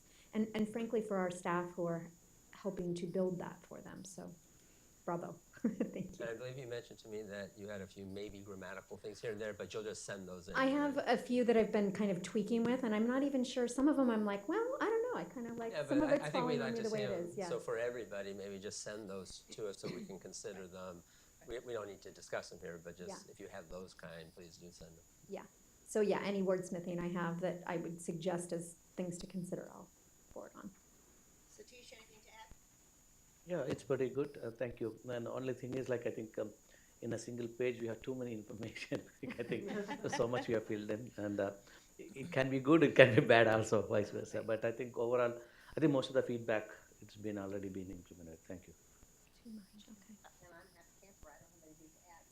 I think the last thing I just want to mention, and both Leslie and Allison know this, the 3 words on the top, meaningful, challenging, inspiring, still not totally sold on those. Really? Yeah. And it's also, there also several members of the steering committee were not sold on those either. And so I'd like to think of those as a placeholder for now until we come up with something that we can all land on. And to Satish's point, I think we did say we still need like a graphic that captures the whole thing without so many words. So that would be one of our chores for next year would be to work on that as well. Okay, anything else on strategic plan? Thank you, Leslie and Allison. Okay, you're welcome. And thank you, Sylvia and Jerry, for sitting on the steering committee team with us. It was great. And there's probably more work to be done with that committee next year. So we look forward to it. Okay, so we're moving on now to discussion action, and we have moved 9.31 to be 11.0. Yes. Am I right on that? Yes. Okay, so this is board policy, intra-district open enrollment, approval of revised policy. I think your mic is off. Is hers on? Yeah. What? It's on? Or I think your mic is off. yeah, see, it might have been hers beeping. Yeah, it is. Push the. Okay. Okay, so we moved this one from consent just for discussion action. We've been over the past couple weeks reaching out to Fremont Union High School District to get our hands on an MOU or an agreement. And really, in some ways, it was an agreement that was made in a meeting that we will do this for you and you will do this for us. And it is an agreement that for the past 11 years, I don't think we've had a written document, but we've been following it based on that agreement. And so our districts actually mutually have agreed to allow full-time staff to be able to have their students come to each other's schools. We look at impacted schools and we refrain from placing students in those schools. But we have, over the past couple of years, added it to our policy. And so what I did is we uploaded a redlined version with original changes. And based on the information that Craig and I sort of finalized today, we're recommending one of two options as we look at the revisions to this policy. So the one that you have in front of you, some of you like it on paper, there's one on your table. We did move a statement to say that interdistrict open enrollment will be considered if there's space and the school is not considered impacted. So that's not a change to what we were recommending at the last meeting. But if you go to page 2, what we're suggesting is where we call out Fremont Union High School District specifically, and it's not saying we're going to stop with our agreement, but we would pull that out of our policy. And we have some options. We could, option 1, just not add additional language to clarify. And even though we or you as a board can enter into an agreement like we did 11 years or more ago. Or option 2, we could add language such as the district may enter into an agreement with other agencies and students who fall within the guidelines of the agreement will be placed according to the board-approved memorandum of understanding. So we don't label a school district or a certain entity, but we say that if we're going to allow something unique that falls outside of these priorities, that the board would discuss it. We would have a memorandum of understanding, which would then sort of be an addendum, I would say, to a policy. Or regulation, or we could add it in regulation. So I'm looking at option 2. Mm-hmm. What could be other agencies and students who fall within the guidelines? Other agencies, comma, and students fall within the guidelines of the agreement. It should be a comma. Yes, there should be a comma there. Oh. Yeah. So it's agreements with other agencies and or period. Okay. Student. All right. Something of that. Yeah. So, but my question is still the same. Who are the other agencies? Well, at this point, the only agency that we have an agreement with would be Fremont Union High School District. But I think the one thing is we leave it open enough that who knows what would happen in, a year, 5 years, 10 years from now. We would have the ability then it could always be a discussion, a board discussion. Are there other agencies where we would want to enter into an agreement in regards to students being able to attend our schools? And that would certainly come to the board. So I guess I'm not comfortable with that. I like option 1. What do you guys think?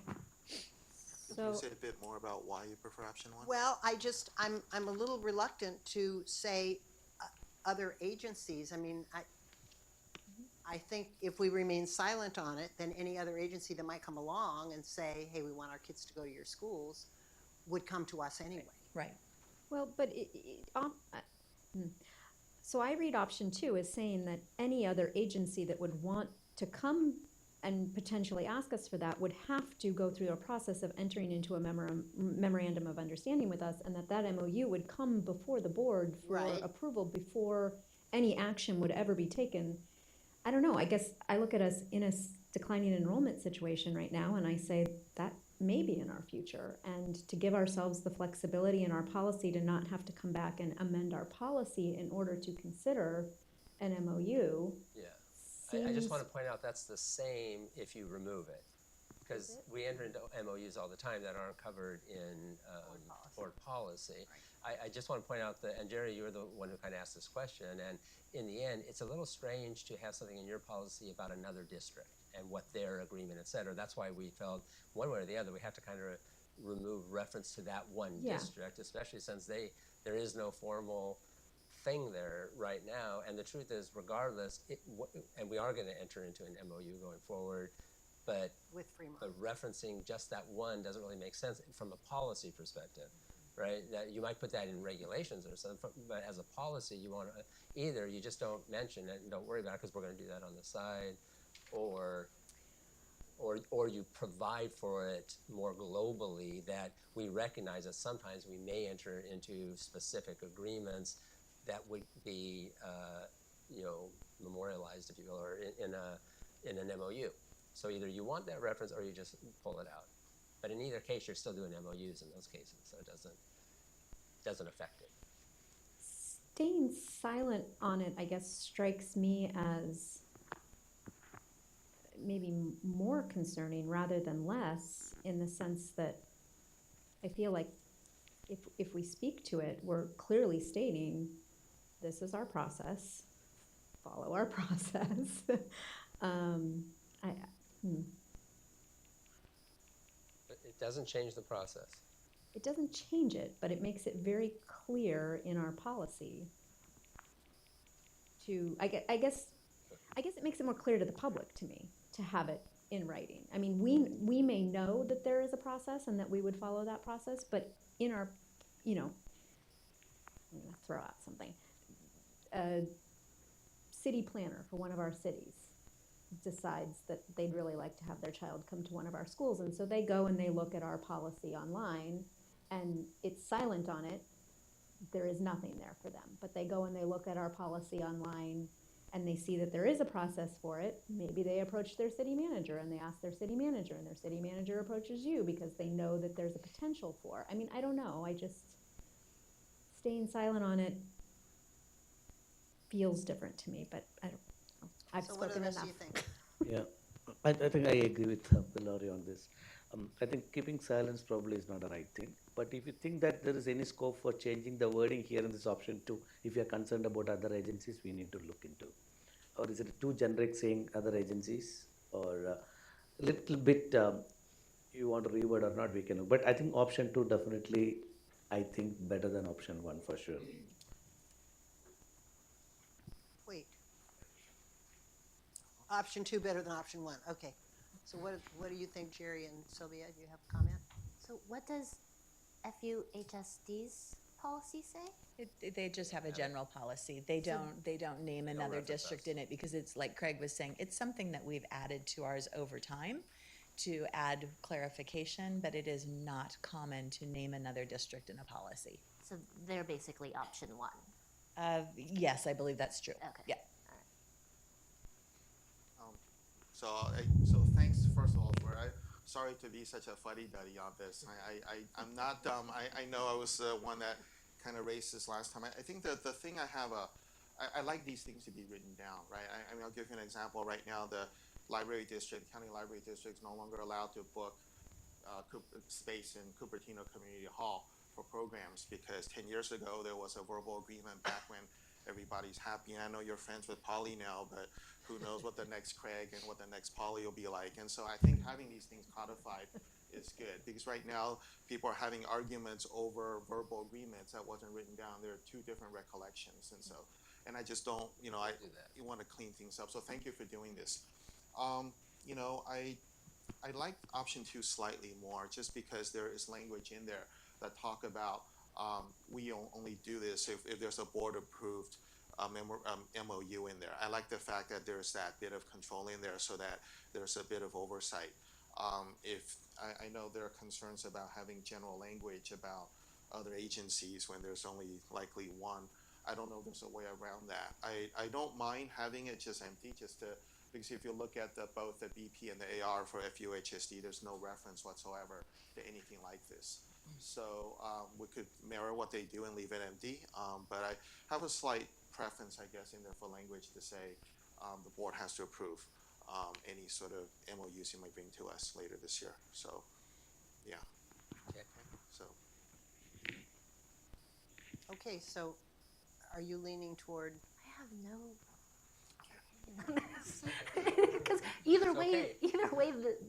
the outcome's the same, right? Okay. Yes. So- Yeah, I suspect that if we actually talked with briefly with legal counsel about things like this, what's the appropriate way to word something that would do what we want to do, that they would have a good suggestion about how to put that in policy language, because that would help us, I think.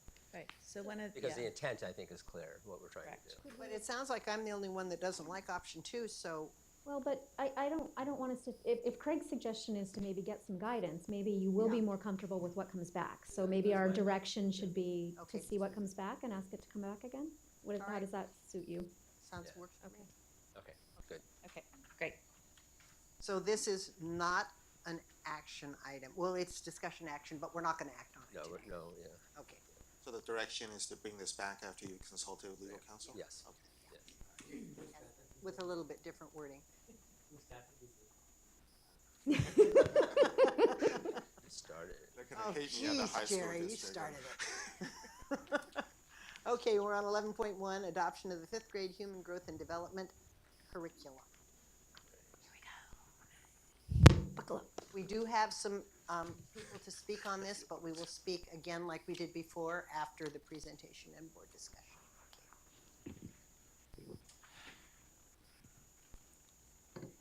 Okay. So we've been on a journey this year to identify new instructional materials for 5th grade. And I just want to start by saying it's been just so heartwarming coming into a community to see the level of engagement that we've had all along the way. We've had, through this process, our student voices and hearing from our teachers, and also seeing the teachers really dive in and piloting. We've had a variety of parent meetings along the way, and of course our board check-ins, and our very hardworking task force. So tonight I wanted to share with you where we are on that journey.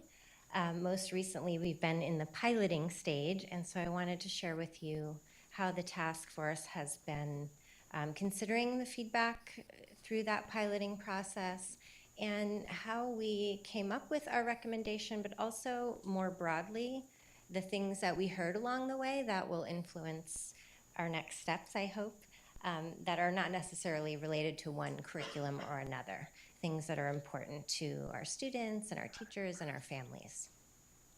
So I want to kind of go quickly through the information because I know all of you have spent a lot of time digging into it. So I'll just kind of run through it and highlight some reminders and some key points that came up for our task force along the way, and then hopefully we'll quickly get to opportunity for your discussion and reflection and direction.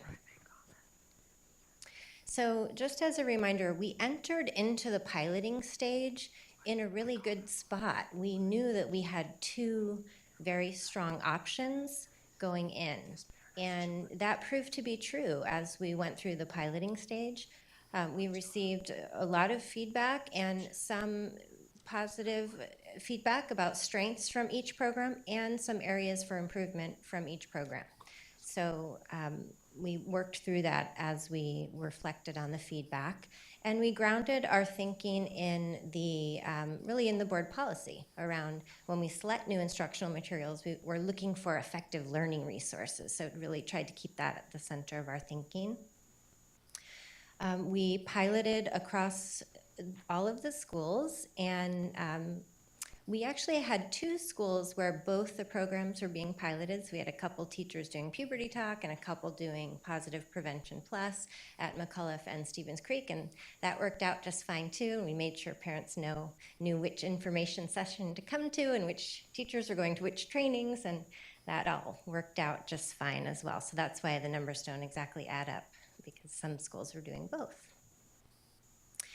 And keeping that learning resource piece in mind, we considered feedback from teachers and students and parents along the way. Going into piloting, we knew the opt-out rate would be of interest, but we also knew that we wouldn't be able to use it as a criteria necessarily, because we don't always know the reasons why parents are opting in or out for each one. So wanted to share that as a data point along the way. For teachers, we asked them to rate the lesson effectiveness as a reflection on their pilot. And, you know, looking at the overall feedback, again, we saw lots of verification that both programs have strengths. Both had lessons that were rated very highly. And then, you know, some areas for improvement came up along the way as well. Digging into the teacher comments, specific areas of improvement were around how much depth was covered, lesson structure in Positive Prevention Plus, and time for lessons in Puberty Talk, how they laid out across the teaching week, and feeling a little rushed. The task force dug into the comments, and I want to just restate that the information here are highlights, that this is not all the comments. Of course, we received many more comments and received areas of strength and areas of weakness for both programs. But as the task force was working through, noting that this is how we could kind of hone in on the differences in some of the ratings and the themes that were showing up across the comments. In the area of professional development, both programs received strong feedback, and we didn't see a big difference there. In terms of students, we asked them to demonstrate their knowledge and also provide some course feedback.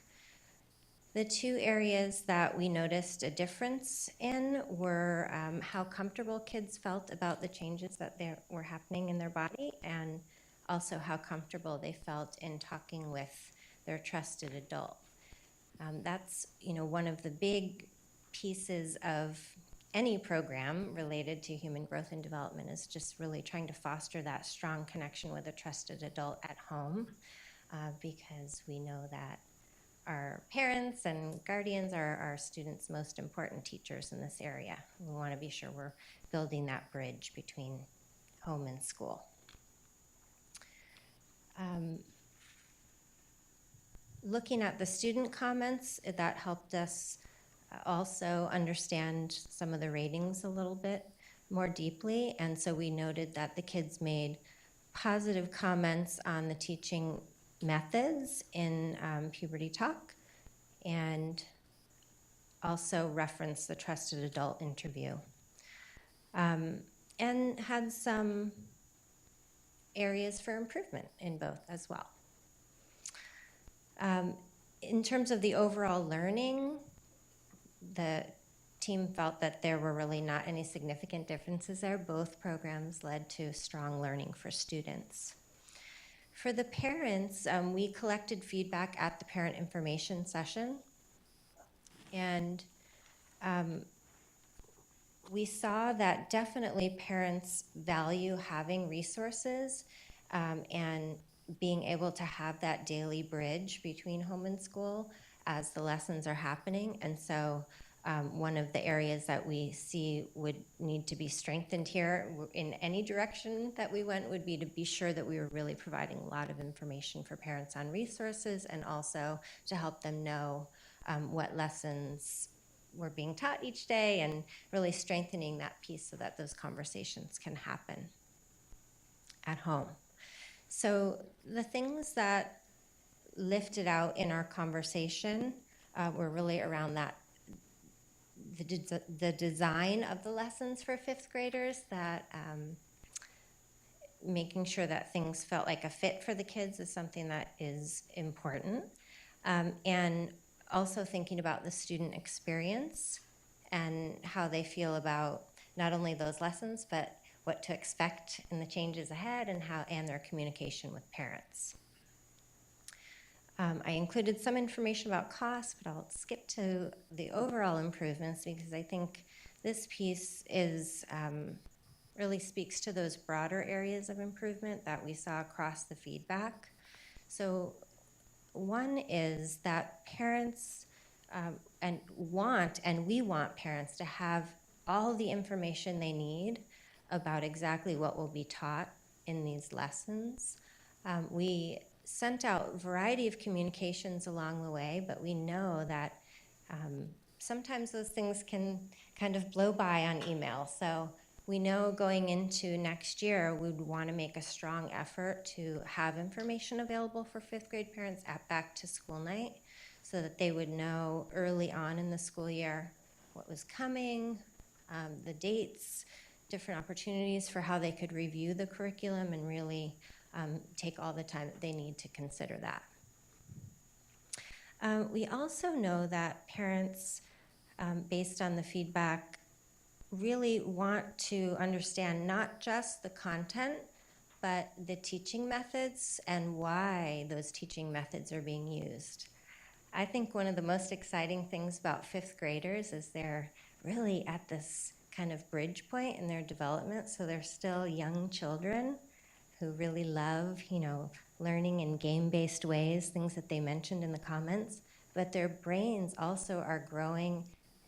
They're reaching that next stage of development where they can really reflect on, who am I? What's important to me? What do I think about this topic or that topic? And so helping parents see why we're teaching not just the content, but the method for how we're going to help kids develop skills in the areas of health and safety is important to our parents, that we engage them in that kind of conversation. Parents also want to know how they can get more information.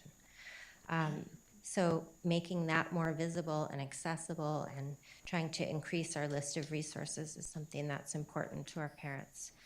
Also, we know that having choice is something that our parents value.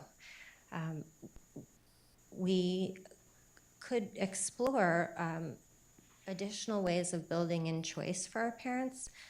Sometimes parents want to be present for the course with their child, so things like after-school courses, like the Stanford Heart-to-Heart course, could be something that some of our parents would value.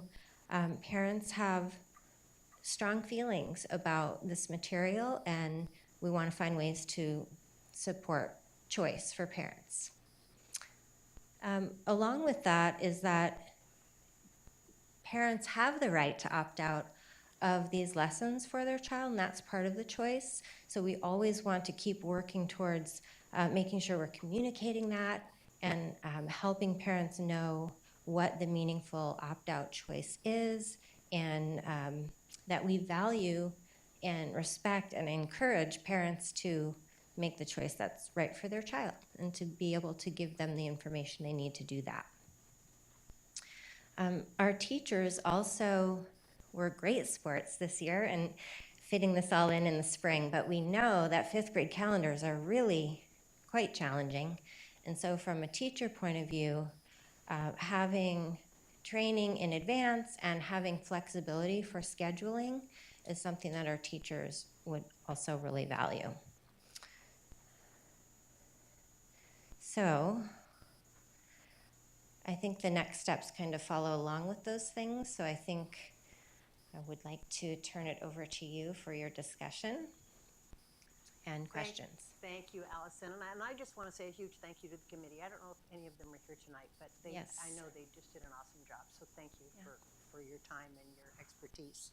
So Craig has some things to share with us. We've all had a lot of emails on this topic. We have some people to speak tonight.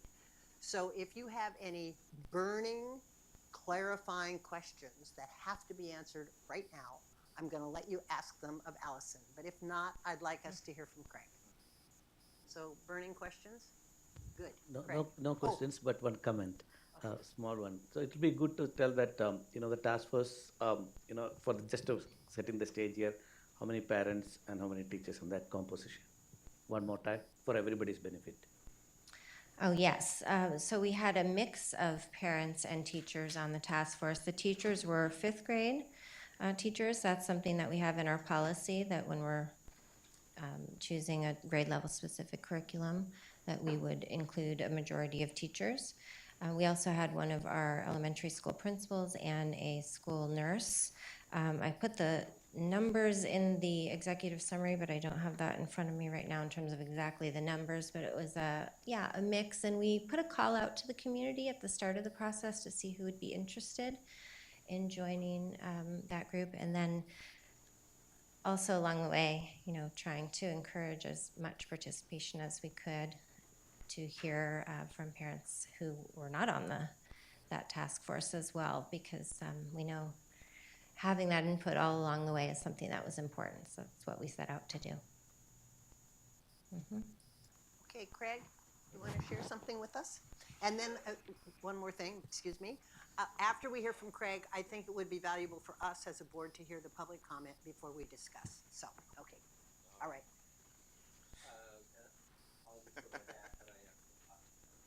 I'm thinking of you. I actually just need to. I think your mic is off. Okay.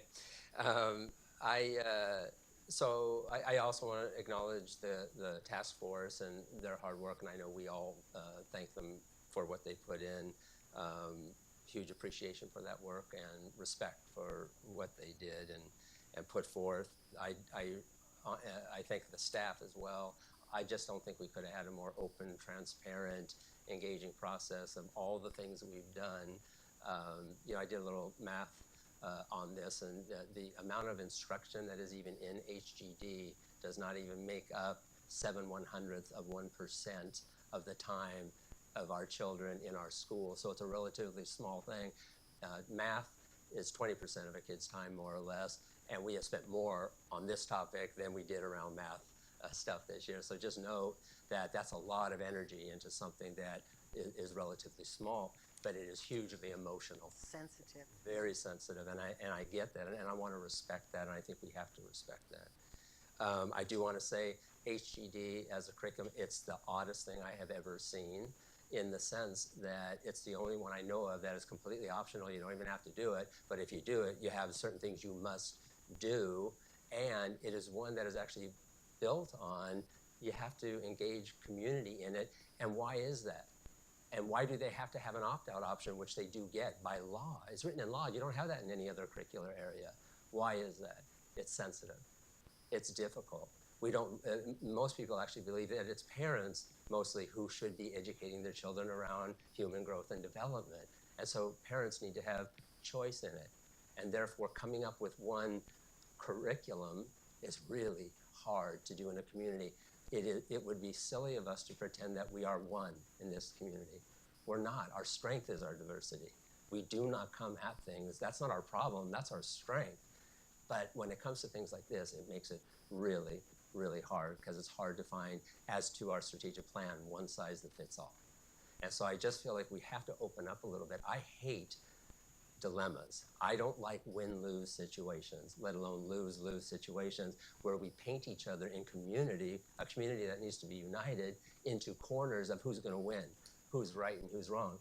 We're educators trying to do what's right for kids, and I really want to push hard on the need to have choice, and I want to make sure we do not disrespect the unbelievably wonderful work that our committee did, that our task force did. And with that, I'm wanting to put something in front of you to consider that really focus on exploring the notion of parental choice, because ultimately it's a cornerstone of what the HGD is about. It is really that, in some way, how are we engaging parents in this process?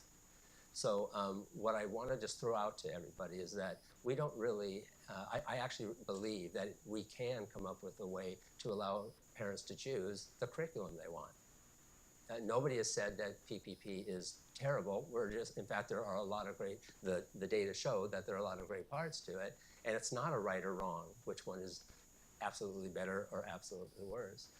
But there are people on both sides of this. There are people who feel strongly that PT is the one that works best for them and in their family, with their children, how they want to interact. And there are those for whom not only is it not the one they would choose, there's some history that we have to acknowledge that is real, and I would say painful, for people who felt disrespected at one point years ago when we went after the 7th grade HGD, and people come in with strong feelings and baggage, and why wouldn't they, right? We should not disrespect that part of our community. That is our community, as much as we should not disrespect anybody who worked on the task force and came up in good faith and goodwill with a plan. And so what I want to put forth is that we staff, in talking about it more, is we feel we can, without burdening teachers more, we can find a way, just like we did in one of the schools in our pilot, to allow parents a choice in what we do. Now, I don't have a plan for exactly what that looks like. And what I want to put out to you is that I would prefer that you just push back to us, give us direction to come back by August 1 with a plan that could actually provide that choice, where parents get to select, and we choose 2 curricula that because I do think there are people clearly that would be happy with either, and many who will only be happy with one or the other. And we will always have an option to opt out, which we have to by law, and people get to opt out. And so really those are the 3 choices that people would have. And we don't feel that that is too big of a deal, because remember, we're really talking about a few days, an hour a day of instruction for 1 grade in a very short period of time. That comes out to be, 1/700th of 1% of time. This is not a huge burden. We can find a way to do that. And if you like that idea, because now we're hearing all sides and we are catering to everybody, trying to create a win-win here, I think we can do this. That is my view. And so as we deliberate today, I'm just hoping you'll keep that in mind and think about that, and whether you want to, instead of trying to make a decision tonight, give us direction, come back with a plan that could allow logistically that kind of a plan. Okay? And that's all I have. Okay, so again, if you have burning questions right now, we'll take them, but otherwise we'll hear from the community. All right? Okay, so let's hear from Rachana. Am I getting that right?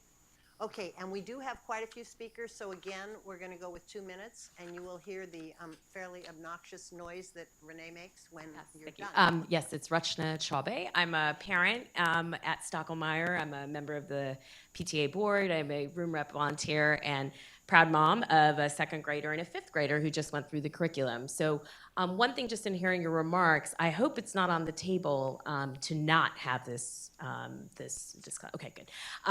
So that's great. So I want to be a voice that I think this is terrific that you're doing this. I was concerned when I was looking at 5th grade that they weren't going to have this opportunity.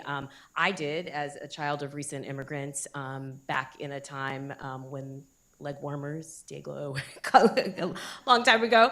I did have a program like this, and it was wonderfully beneficial in terms of sparking the right kinds of conversations. And I was really glad that my child was able to go through it. He also went through the Stanford course. So I think there is, I think it's just a question of what's a scalable way for kids to be able to benefit from this programming, especially people who can't afford the kind of participation option or for a fee option. My son was in the first one, not the recommended one. I did really love the breadth of the program. I think the puberty and the hygiene stuff is kind of a no-brainer, but the reality of the environment that our kids are in, they are navigating, again, as a room rep, one of our students has 2 moms. We have children who are being bullied as a male child for wearing an Elsa costume on Halloween.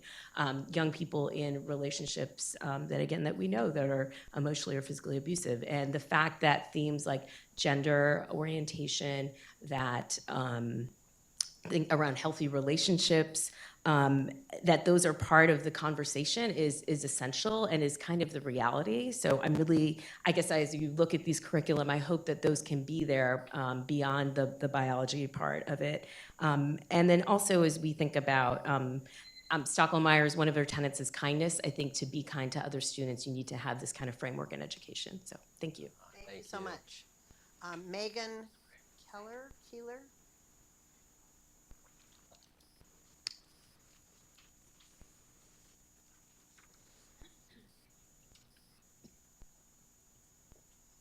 Good evening.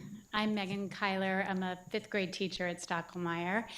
And I too am happy to hear that we are not considering getting rid of the curriculum altogether to get rid of human growth and development, because as someone who taught it when I first came to CUSD and then we had a hiatus for a couple of years, I felt really irresponsible as an educator, not providing that, frankly, particularly going to science camp. There are some things that we consider as teachers, so I'm very happy to hear it's on the table. But I would like to say that I feel very strongly about the tolerance part of it. And no matter what, I do agree with Dr. Baker on the idea of choice on many fronts, whether it's our students or for our teachers. I've been a big advocate of that. However, I don't think that tolerance is a choice, and I would like to see that as part of the curriculum. I have really appreciated the whole focus on the LGBTQ community. As was shared, we have students we know. The reality is people among us fall into that category. And I think it's important for us to embrace them. And I don't want that to be an option. So thank you. Thank you. Our next speaker is Emily Heller.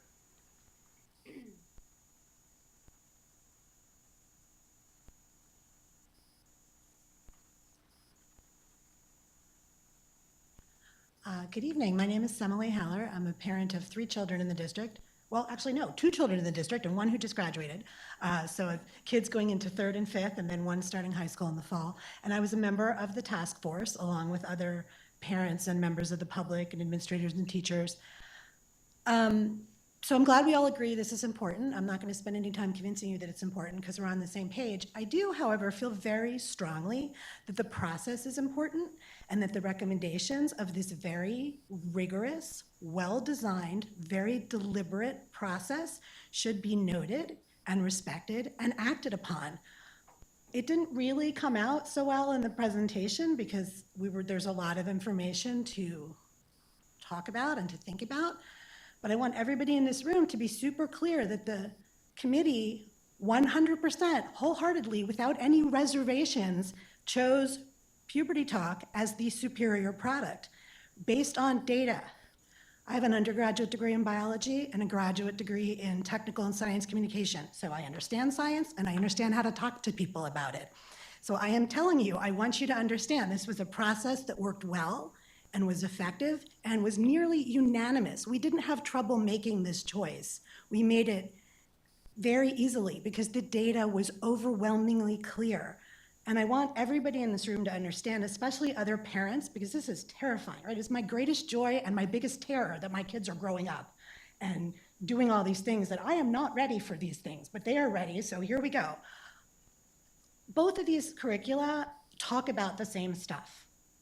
One of them does it better. Puberty Talk does it better. They are talking about the same things. If you're trying to protect your kids from a particular point of view, you don't even have to have this fight because they both talk about the same stuff. Puberty Talk does it more effectively. The other one is not bad, but it's not as good. Thank you, Emily. Chaya Krishna. Is that right? Yeah.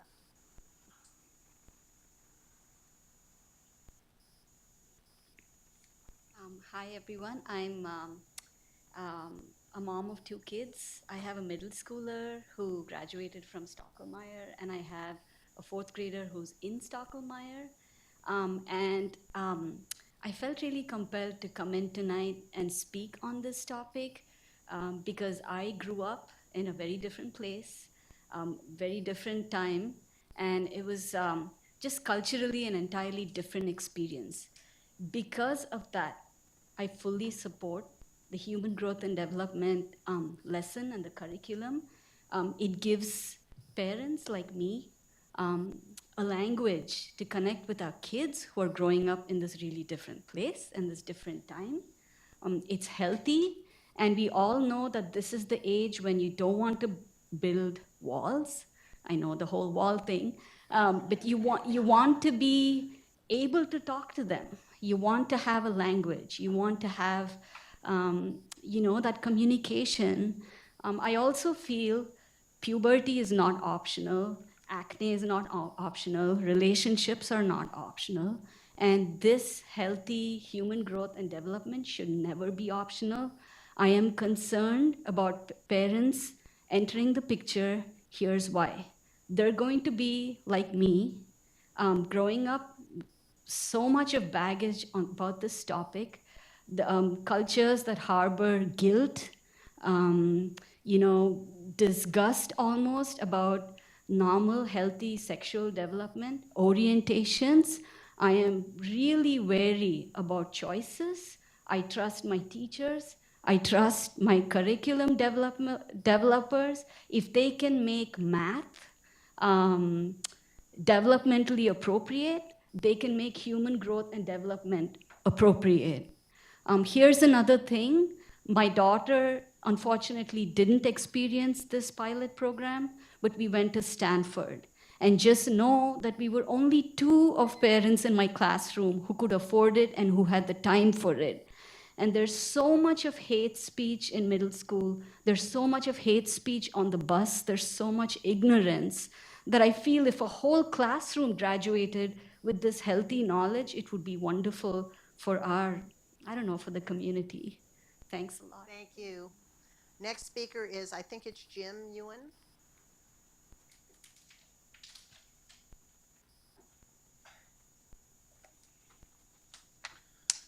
First, thank you very much for the committee's hard work, and really appreciate that one. So I actually also come to talk about the human growth curriculum last year, and if anyone who's from last year, I think that's a very painful experience.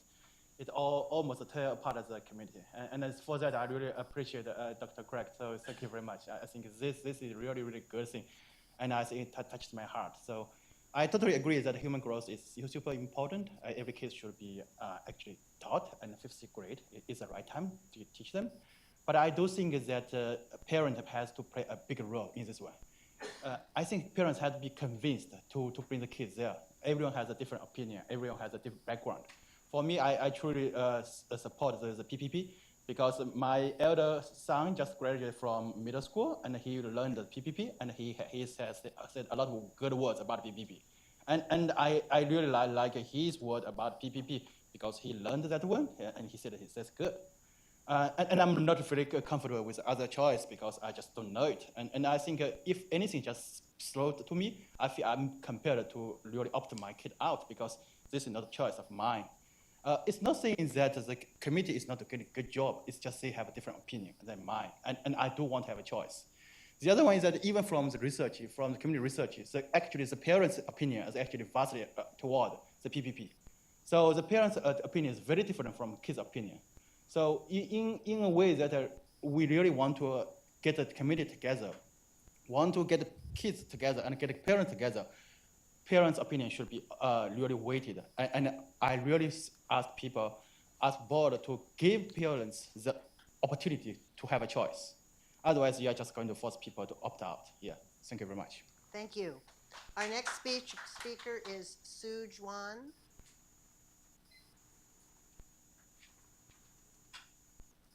Hi, everyone. Thank you so much for this opportunity to come by to talk. Actually, this human growth and development is really hold to my heart. I'm a nurse practitioner. I just completed my PhD degree from UC Davis 2 years ago. So I really appreciate this school board put in huge resource and then the work for entire community to study this topic. Remember 2 years ago, we were really painful discuss the Health Connect for 7th grade. Then entire community, we decide on a PPP, which is great feedback for 7th grade.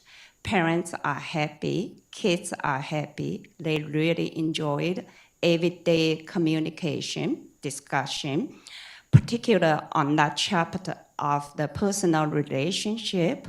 I think that's a hallmark of this California Healthy Youth because we need to teach kids how to handling healthy relationships, avoid bully or bully other people.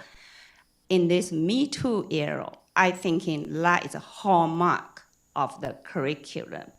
So both curriculum, I think, is law abiding. However, from my personal perspective and community and feedback from a 7th grade who's already on a PPP, I will recommend you to vote on PPP, or at least give us a choice, not just one curriculum fits all. That's my thoughts. And again, thank you, Dr. Baker. I really appreciate you willing to offer community choice. Thank you, everyone. Thank you. Thank you. Tony Guan.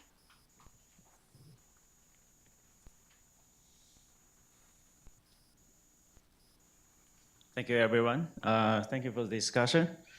And a lot of work has been done by our wonderful staff. Thanks a lot. I think I live in Sunnyvale. My 2 kids, one in Cupertino, will be entering high school this summer. The other one is a 5th grader at West Valley. I'm really worried about what she's going to learn with regard at the human body. Of course, we need to learn this course, right? There's no question about that. I'm here to urge you to support PPP, as Sujan just explained. So we had this debate, and parents, community have come to a very clear conclusion.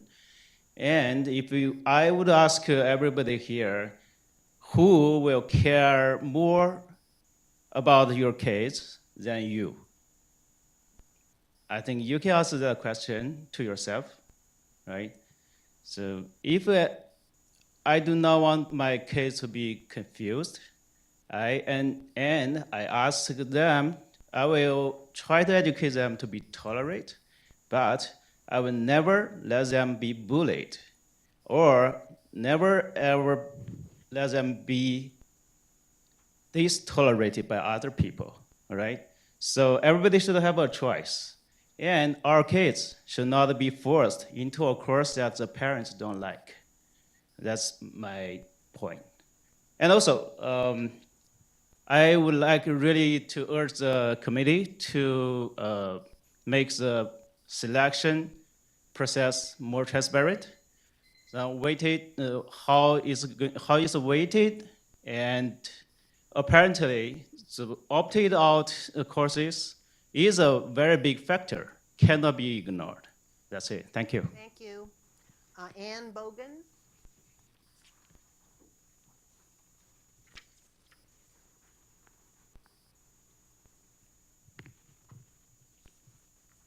Hi, my name is Ann Bogan. I'm a parent of a CUSD student. I'm an immigrant. I'm also a physician, and more importantly, I think, for a unique perspective, I'm actually a psychiatrist trained in working with people who are victims as well as perpetrators of sexual assault and sexual harassment. So I wanted to offer a unique perspective.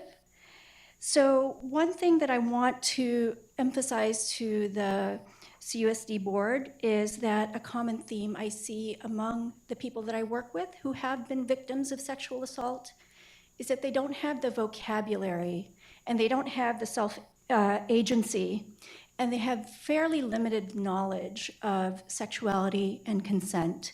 And so I come here in support of the task force recommended curriculum of puberty talk, because I feel like a more detailed curriculum helps our students be equipped in this day and age to be safe. And I want to advocate for the sexual safety of our students.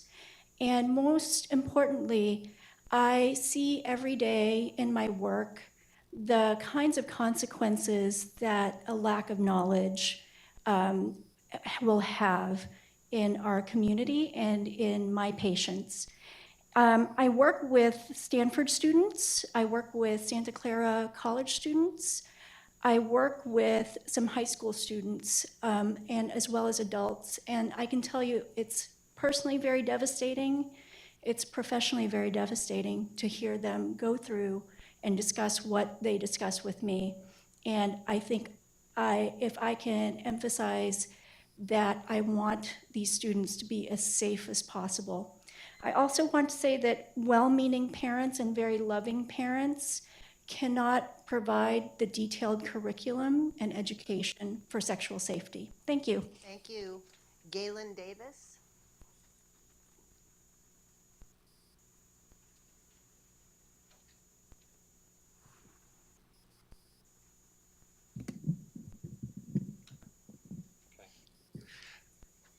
It will? Okay.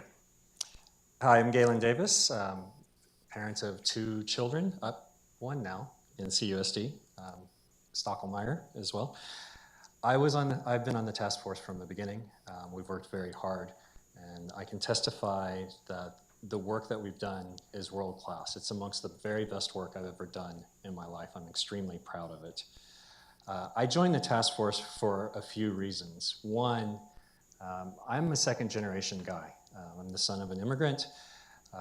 I was like your children, right? And I wasn't taught anything.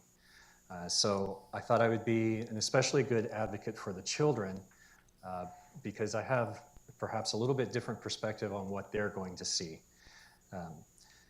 And I was disturbed by what happened 2 years ago, by the process. I thought an unrepresentative minority behaved in a way that's not appropriate in the public square, and we threw away a lot of good work.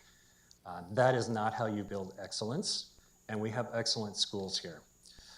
I'm gonna make 1 point, or 2 points actually. One, as Simile said, the data is overwhelming. They teach 98% of the same thing. One of them, they actually retain it much better. We got feedback that said, this PPP is boring. We got really vehement feedback from some of the students. It says this is boring, criticizing color palettes. We have some really articulate 5th graders, if you didn't know that. I will point out that this stuff is not delivered in a vacuum. I'm sure all of you have a hard time, as I do, peeling your kids off of YouTube. We are competing against random YouTube videos. In the task force, we saw a couple of them. You do not want your kids learning from that. Absolutely not. You want them learning from a vetted curriculum that is more engaging than the YouTube videos. And we got real data that says puberty talk is that. Thank you. Thank you. Tracy Huang?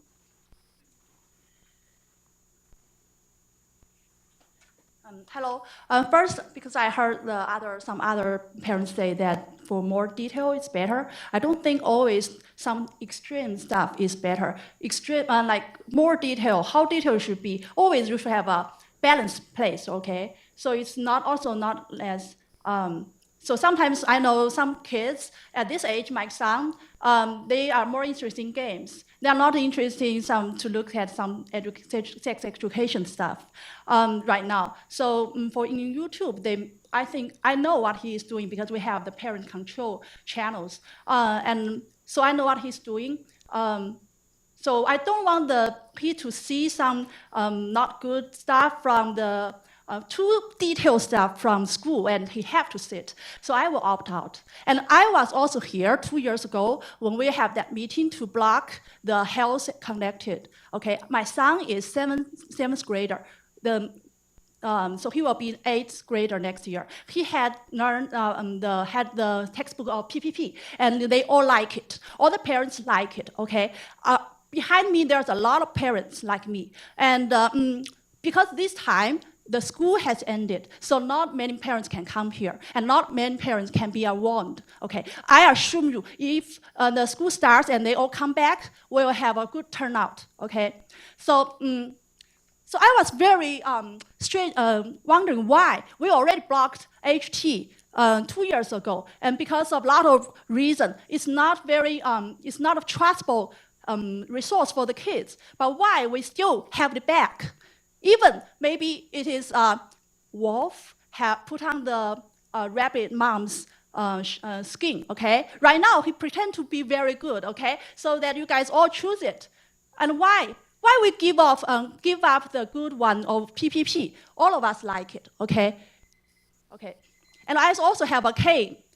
I have another kid who will go to K, also in our district. I'm also a school teacher, okay? And I have a lot of input from the kids.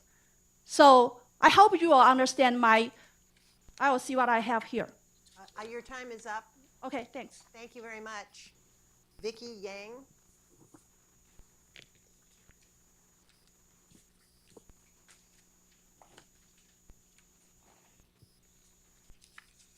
Hello, good evening. My name is Vicky Yang. Thank you. I want to thank you so much for the committees and the dear hardworking workforce staff and all the parents come over here. So today, I come to firmly, strongly support the curriculum of PPP. I have two kids. One is coming to 10th grade. So he had to go through the 7th grade curriculum discussion, and he just passed the 9th grade human reproduction education. So my second is young daughter who is going to Dewars. So their pilot program is PPP, and we really like it. So I think in this year, March, workforce send a lot of email and host a lot of meetings. Parents go there to review all the 3 candidates for the curriculum. I still remember, the ladies over there host the meeting. We spend, I think, 3 hours during the lunchtime to exactly review every slice that is available. And we really ask a lot of questions in the meeting. So all the parents, 100% of the parents joined the meeting, agree that PPP, among the 3 of curriculum, PPP is better, is age appropriate, and is really nice. And from my son's experience in 9th or 8th grade curriculum, which is also PPP, the kids are really like it. And the parents like it. So I don't think, I don't have a medical background. I'm not a social worker or hospital worker with the kids who. Time is up, so wind it up. Yeah, thank you. Okay. Thank you. Thank you so much. I hope my work, my review work, and my voice could be really heard by the committee. Thank you.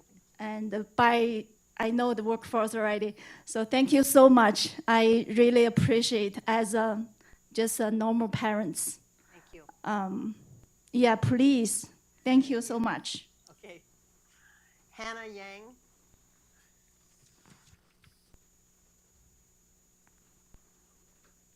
She's green.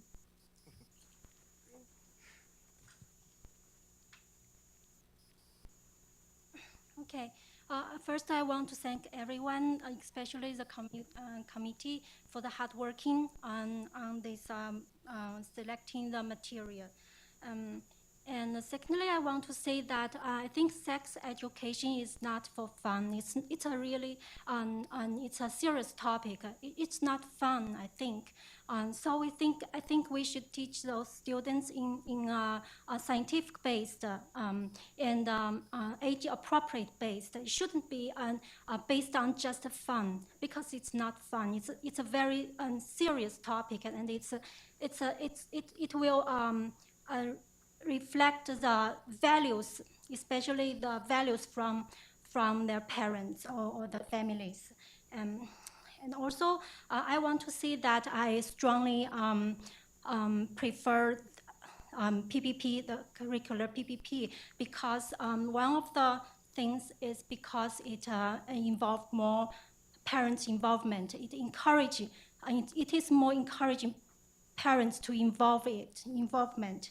And I also want to see that parents do have the right to select the material, to select the curriculum, because this is based on the law and it is constitutional. Because I found that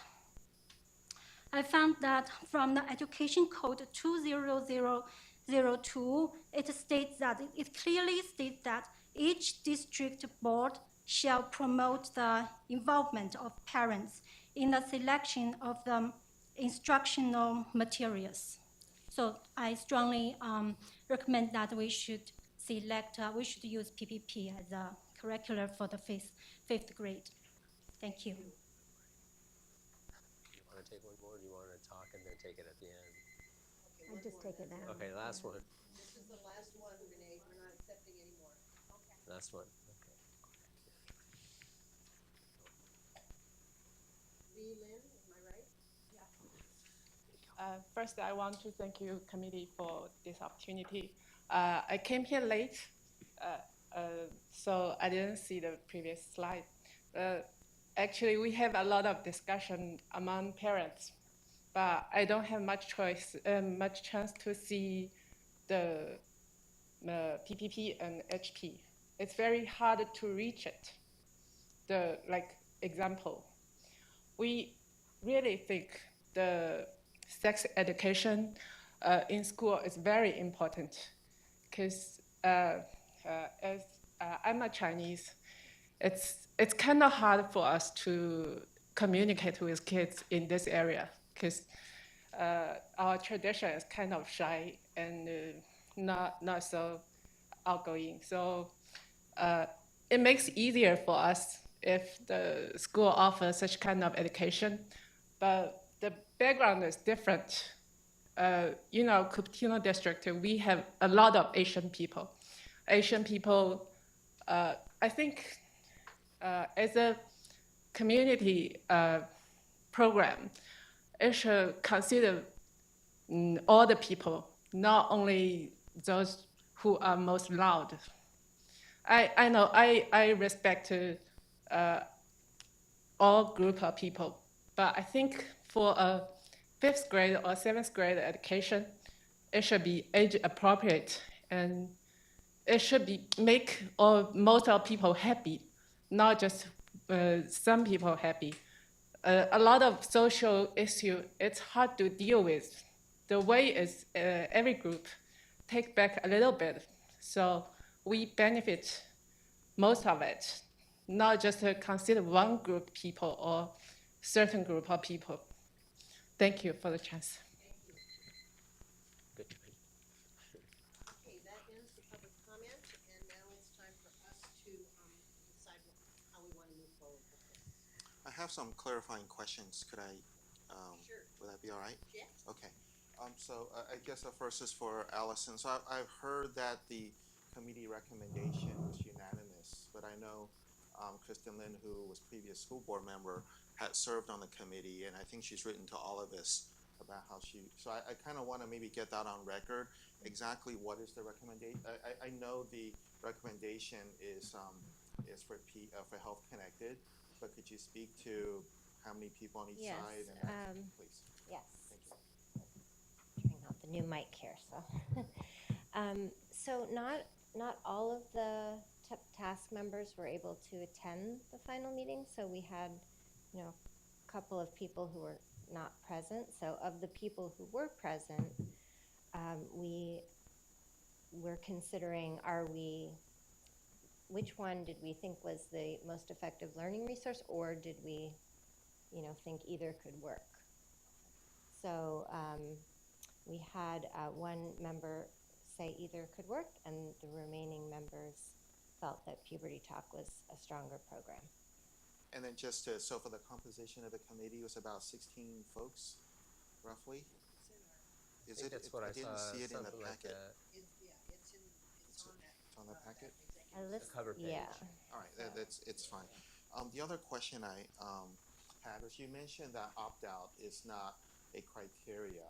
And then I guess, I know we discussed this previously also, because in looking at the feedback, the teacher feedback for both PT and PPP, there are mentions in both cases that the opt-out caused a challenge. I think somebody wrote that's the hardest part of the entire experience. And so given that if opt-out rate impacts how this is taught or the logistics and all that, why would we not consider that as a factor in our decision? I just wanted to understand the thinking behind that. Yeah, so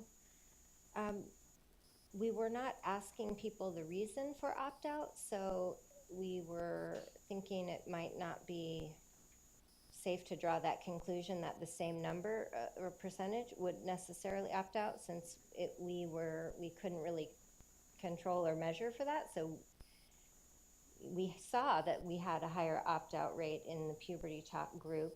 We wondered if that might continue, but it was, without knowing if maybe within that set of people we just had more. It could be that they were opting out because it was a pilot or just in general. We didn't really collect the reason why. So,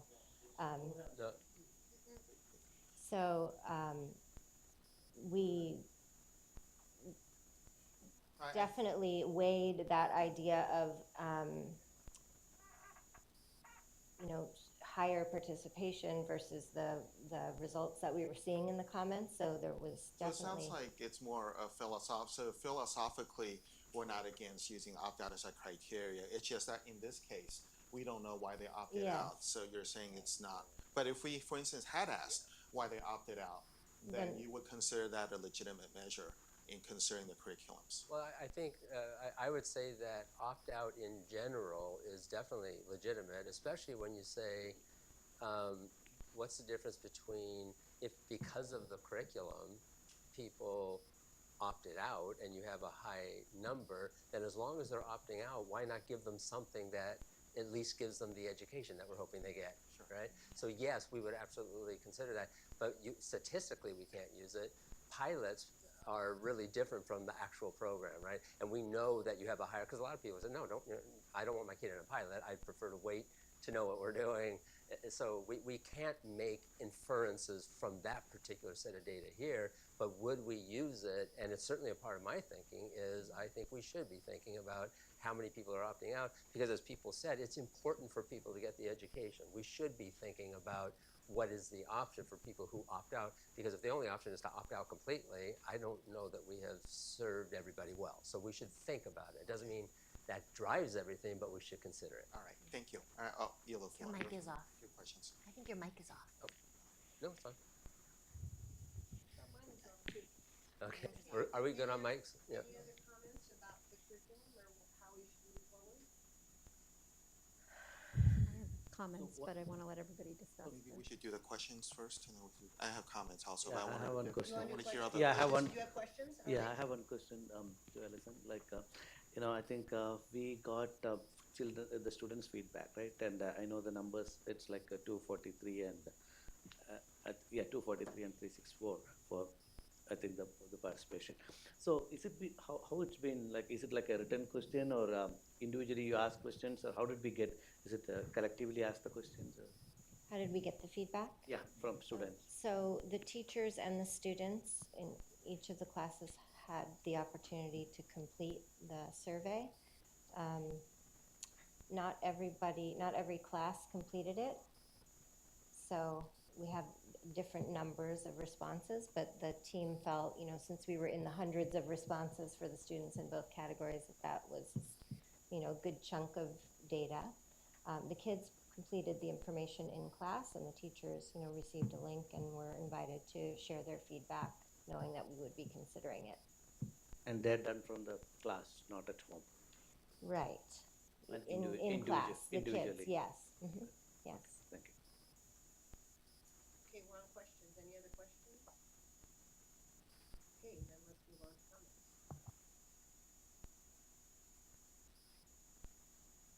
Discussion. Okay, let's start. Brave of you, Phyllis. I think human growth and development is really important, and we clearly need to teach it. But I'm a little bit of a mixed mind because I think I want to respect the work of the committee. I think they worked really hard, and we asked them to do a task, and they did a masterful job, and they came back to us with a recommendation. So one side of me says we should honor that because we're a process-oriented district, and that's what we do. But then there's the other side of me that says, I don't want a lot of kids opting out of this program. I want kids to take this coursework. So if the answer to having the kids take the coursework is to have a dual adoption, and if we can manage for parents to, and the other thing is I believe in parent choice and I believe in student choice. So if allowing more students to participate by giving parents a choice, then that's important to me too. So I'm a little bit on the fence. I want to kind of hear what you guys have to say about that. If you're not, I'll talk. By all means, go ahead.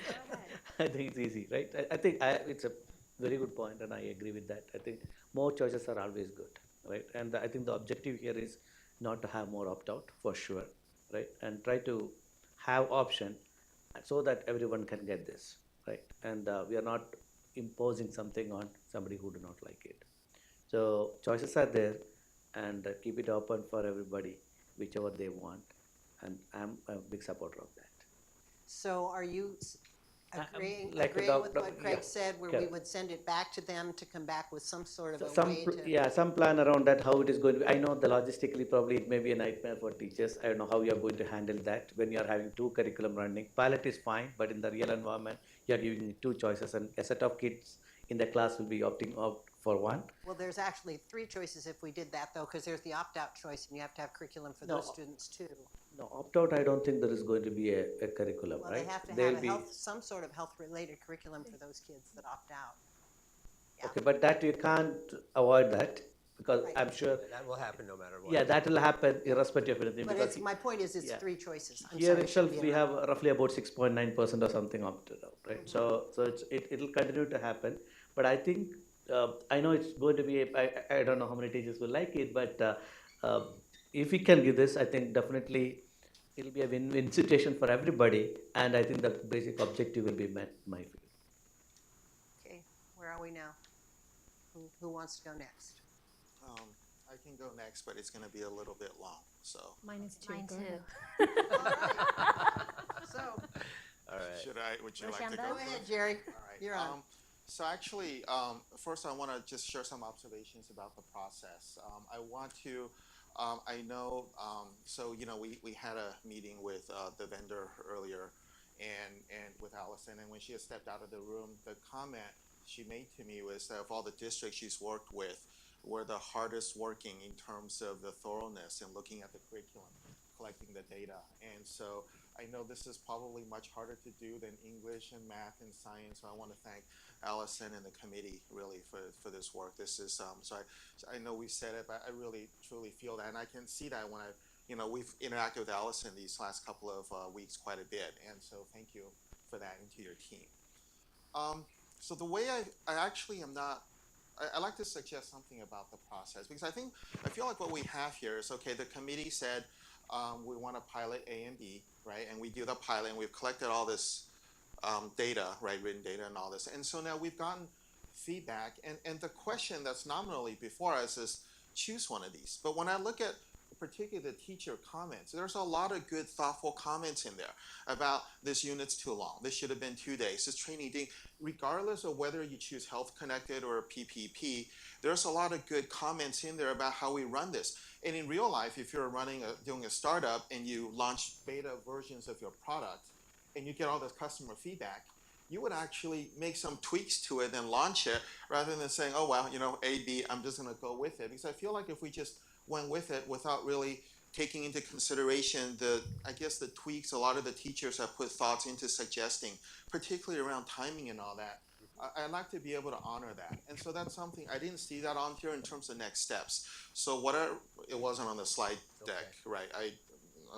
So because I was looking It for may not be. I just want to point out that is every day, every curriculum, everything we do is we learn from it, we tweak it. Right. So I'm just saying, I think for us, we probably assume that all those things that we learn, yes, we will make sure we do that. We don't necessarily bring that to the board. Well, but I think for the purposes of this particular curriculum, I mean, I think people are discussing over details of this. I wouldn't bother you with this with geography, but for this actually, so I guess that would be my sort of input in the process. I like to see what kind of changes we're making, whatever we end up doing, and I like to have an opportunity to see that. So there's that. Now, in terms of the choices here, you guys have sort of probably getting to know me and how I do things. I went back to EDCO and I went back to the board policies, right? So we have a board policy that governs how we adopt curriculum, and the California Healthy Youth Act, it's actually 51930 or something like that. You can go online and read the law because I think our job here is to interpret EDCO, to set policy, and keep an eye on Craig, right? I mean, fundamentally, this is what we do. And approve the budget. And approve the budget, yes. And so I went back to these sort of fundamentals, right? And so a couple of things jumped out at me. One is, the board policy, and that was adopted by the previous board, October 2018, just right before, I mean, you were there, Phyllis, I suppose, right before we took office, spells out what the process is, right? And I commend the committee for following that process, and we have a set of results here today. But if you look at EDCO and you look at the California Healthy Youth Act, there's a clause in there that talks about basically taking into consideration lots of different characteristics, but also culture, right? And so basically culture and I see and like ethnic and cultural backgrounds, right, in considering the adoption. And so I'm looking at this, and so I appreciate the fact that, and you can talk about whether or not you want the program to be interesting or not, and all that. But I think I understand that the data points one way, but I think to some of what Phyllis has pointed out is that this is an issue the community feels a lot about. And there was a speaker earlier that talked about tolerance, right? And I really feel that way because I feel like, I'm an immigrant also, and I'm a very different person than I was 20 years ago. And I'm pretty Americanized and all this, Simpsons and all those, cultural references and all that. But, I'm a different person, but I have a hard time saying that culture A is better than culture B, or that, just philosophically, I have a really hard time basically saying that, it really should be like this. And I appreciate folks, we're all driven by our past experiences, right? I get involved in all these school activities because my parents never went to any of them. They didn't speak English. I signed all the forms myself. I forged all the signatures because trying to explain it to them and all this, I just asked for money, sign all the forms myself, and so maybe I overcompensate and I do all sign up for all the PTA programs there are. So we're all shaped by our experiences, and I think mine is such that I really, really believe in choice. I wanted to thank Dr. Baker for that little preamble earlier. I'm all ready to write a check for Baker for school board if you ever decide to get into the business. I felt it was, no, please. I felt it was very well said. I appreciate that certain things may point certain ways, and you may think that these parents, these children deserve better, but at the end of the day, it's their kids. It's not my kids. And I really believe in that choice. And because I was struggling with this. I took the day off work today. Well, it's a long agenda, and then people keep calling. But then I really appreciate Dr. Baker for sort of thinking of something like this. Because to be honest, I was in the box. I was like, that's what it says on slide 3. Choose one, A, B. And I couldn't choose one, I think, without violating either the promise we've set out that we've made in BP 6161 of following the process, or what EDCO says about respecting ethnic and cultural backgrounds. So I am in support of what we can talk about the details and how we tweak it, but at a high level, I like what Dr. Baker has suggested, and understand. And I'd like to maybe see if we can talk about ways of how we could do this. But I like the idea of choice. So I'll yield the floor. So I just have a question for you. When you say Sure. talk about how we would do it, Uh-huh. would you be comfortable with them coming up with something to bring back to us to discuss again at a future date? I would think so. Or- We could talk about some parameters. I think one that I have, for instance, that I noticed in puberty talk in lesson 4. Lesson 4 is the one that talks about scenarios, right? And so I think there were a few that the committee had selected as the ones that we would pilot. There were others that wouldn't pilot. And so, you know, I think philosophically, I wouldn't want anything that we didn't pilot to be added back in, that sort of thing. We can talk about some of those. Okay. But these are administrative, because I think there were 12 or 18, I forget, however many scenarios. Some numbers were selected and the teachers had the choice of using whichever one. I felt some of Yeah, so those details those come kind down of the road, details, yeah. right? But I Yeah. don't think here we can, work that out. So I'm comfortable having staff bring something back. Okay, so- so Sylvia and Lori, you need to battle it out. Which one's going first? I don't care. I'm happy to go, but if you're ready. Sure. This has been so difficult to really look at both the task force recommendation as well as listening to community concerns. And so at first I want to echo, what everybody has said, which is the task force and the staff, they've done an amazing job, and I really want to thank you guys for the effort that you've put in. I know that transparency was something that was a big issue a couple years ago, and I feel like the district and the committee and the team has done such a good job at keeping everything transparent. I know I myself attended 3 different info sessions in 3 different locations, 3 different school sites, 3 different times of day, and every time there were many parents there. And so I know that transparency has been, and accessibility has been so much better this time than a few years ago. So thank you for that. I also really appreciate the data, and looking at the data, I see that the teacher and the student feedback were really taken into high consideration. And so based on that, I can understand why the task force has recommended PT.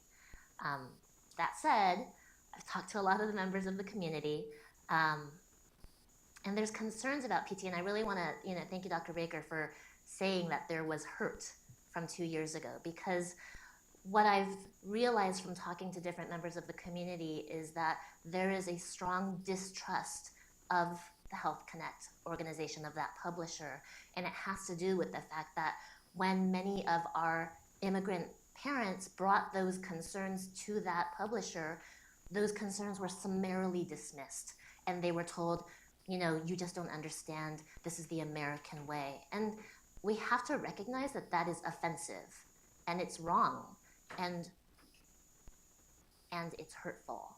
And so for us to understand that a trust was really broken there between that publisher or that organization and a significant amount of our community. Our community is a majority of immigrant families. They make up a large part of our vibrant community. They're part of what makes our district so good. And they broke that trust. And so the result of that, it really seems like there's going to be a lot of parents, regardless of how good that curriculum is, they just don't trust the publisher because that relationship is broken. And so that opt-out is going to be a lot higher, is what I'm really hearing. Personally, I really like PPP because my daughter went through it last year. And I'm saying that as a parent, not as a board member. But there are certain things I liked about it that have to do with primarily transparency, because every day there was a daily homework that my child brought back that was tied directly to the lesson and showed me, oh, this is what we learned about, and let's talk about it, right? I also like that it included not just things about biology, but it also included lessons on healthy relationships and on bullying and things like that.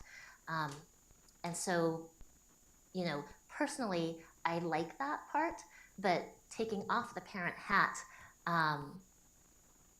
I've also had time to look at both curriculums very extensively, and looking at the PPP curriculum for 5th grade, there's actually quite a bit of mature language that I don't think is age appropriate for 5th grade. You know, there's words like, you know, incest and molestation and body piercing and tattoos that I already saw just from looking at it, but then more importantly than me seeing it, the teachers saw it, you know, and that's, I think, important to take into consideration, is that the teachers looked at these things and they said, you know, PPP has this mature language, we don't think it's age appropriate. And to me, that's really reassuring, and it validates the fact that our teachers know our students, our teachers know our community, and they really are the experts in the classroom in knowing what is going to be appropriate for our kids. And so I really want to honor that, because I think it's important that in any other subject, we do look at what the teachers say. We do take that feedback really seriously. You know, but at the same time, when you have 2 curriculums and a publisher that is not going to be trusted by part of that community, I think it makes it really difficult. So I think I like the idea of having 2 options, because I think there are families and students who are going to choose one way, or not students, but families that are going to choose one way or the other. And I think there's probably a large group of parents who are happy to leave it in the hands of, you know, the educators. And so, you know, I would want to know a little bit more about, if we flesh that out, what like a default option would be. And I'd also want to have, like you said, revisions for each of those things. If it is PPP, then I think certain things need to be taken out. And if it is PT, I think there are certain things that we need to think about. The fact that PT doesn't have daily homework. It has 1 worksheet, you know, 2 sides, 2 different days of homework over the course of, you know, 5 lessons or 4 lessons, and they're not connected, you know. So there's a perception with PT that there's a lack of transparency because those lessons aren't as visible to the parents. And it doesn't include some of the other things that PPP includes, like healthy relationships, like bullying. And so neither curriculum is perfect.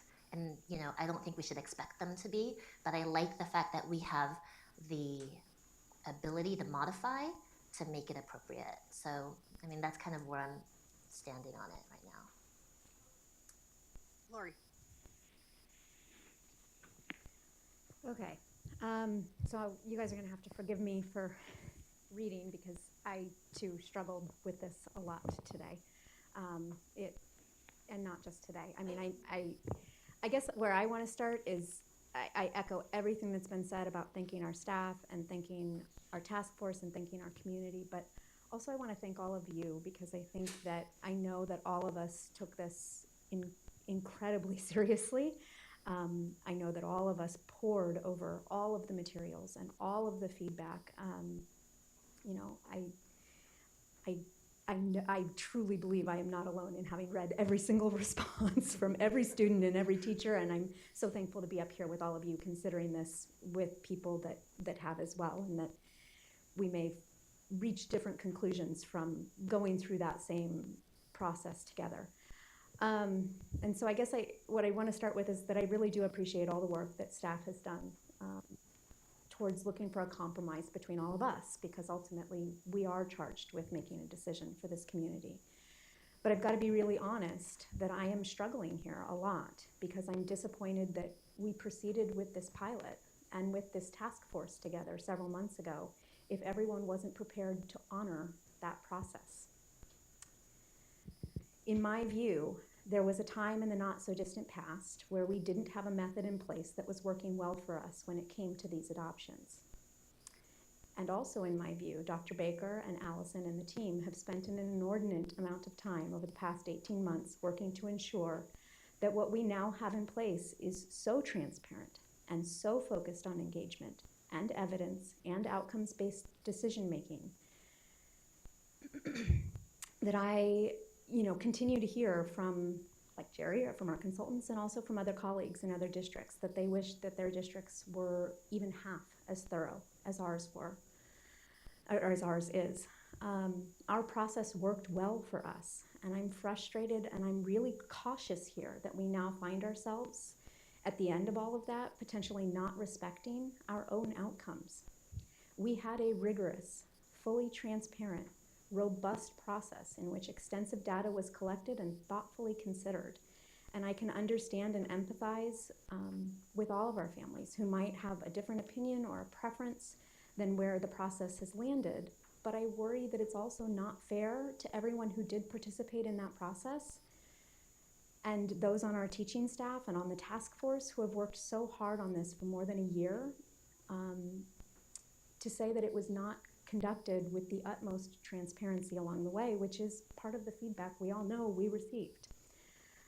So I feel really strongly that we need to honor all of the student feedback, the teacher feedback, the learning outcomes we saw as a part of the pilot, which was conducted with fidelity, and that the data show a statistically significant number of students, a full 10% more of our learners reported that puberty talk helped them to feel more comfortable with their bodies and the changes that may happen during puberty. And that even more important to me, 16% more of our students reported that puberty talk helped them to feel more comfortable talking with a parent or a trusted adult about puberty and their health. I personally cannot put aside the learning outcomes of our own kiddos when considering what to do here. So for both those reasons above, I feel that it's an extremely slippery slope to find ourselves in a position where we are potentially discounting our process, our data, and our outcomes, even when that is uncomfortable for some of us and for our community. It worries me greatly that we set a precedent by which we make policy decisions that disregard the checks and balances we have in place for ensuring that we are making thoughtful, evidence-based decisions informed by a fair process that gives all voices a chance to be heard and considered.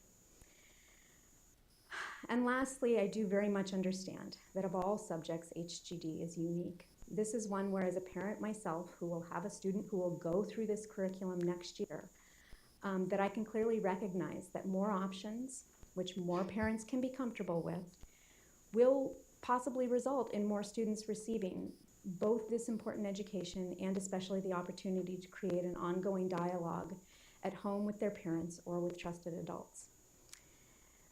But despite these reservations, I can also see that a compromise here can help us continue to build trust with some. But I remain worried and concerned that in so doing, we are going to break trust with others. Ultimately, I feel like this is a part of us building community together. And so I really am on the fence as to what to do here. I want to support our staff's request to explore the idea of a compromise offering choice, but I want to be really clear that I feel very strongly that whatever comes back next fall, end of summer, that whatever it is that we do move forward with must honor that robust, transparent, rigorous process that we all agreed to and the work of our task force, who reached an evidence-based recommendation to our board in the form of puberty talk, while still working to create an opportunity for parent preference into our final adoption. I'd encourage us to think about looking holistically at our human growth and development curriculum as a continuum, as we saw in the feedback from some of our teachers, and to see where we can support our students with education and our families with an opportunity for choice, with the best HGD curriculum and learning style that they'd prefer for their child.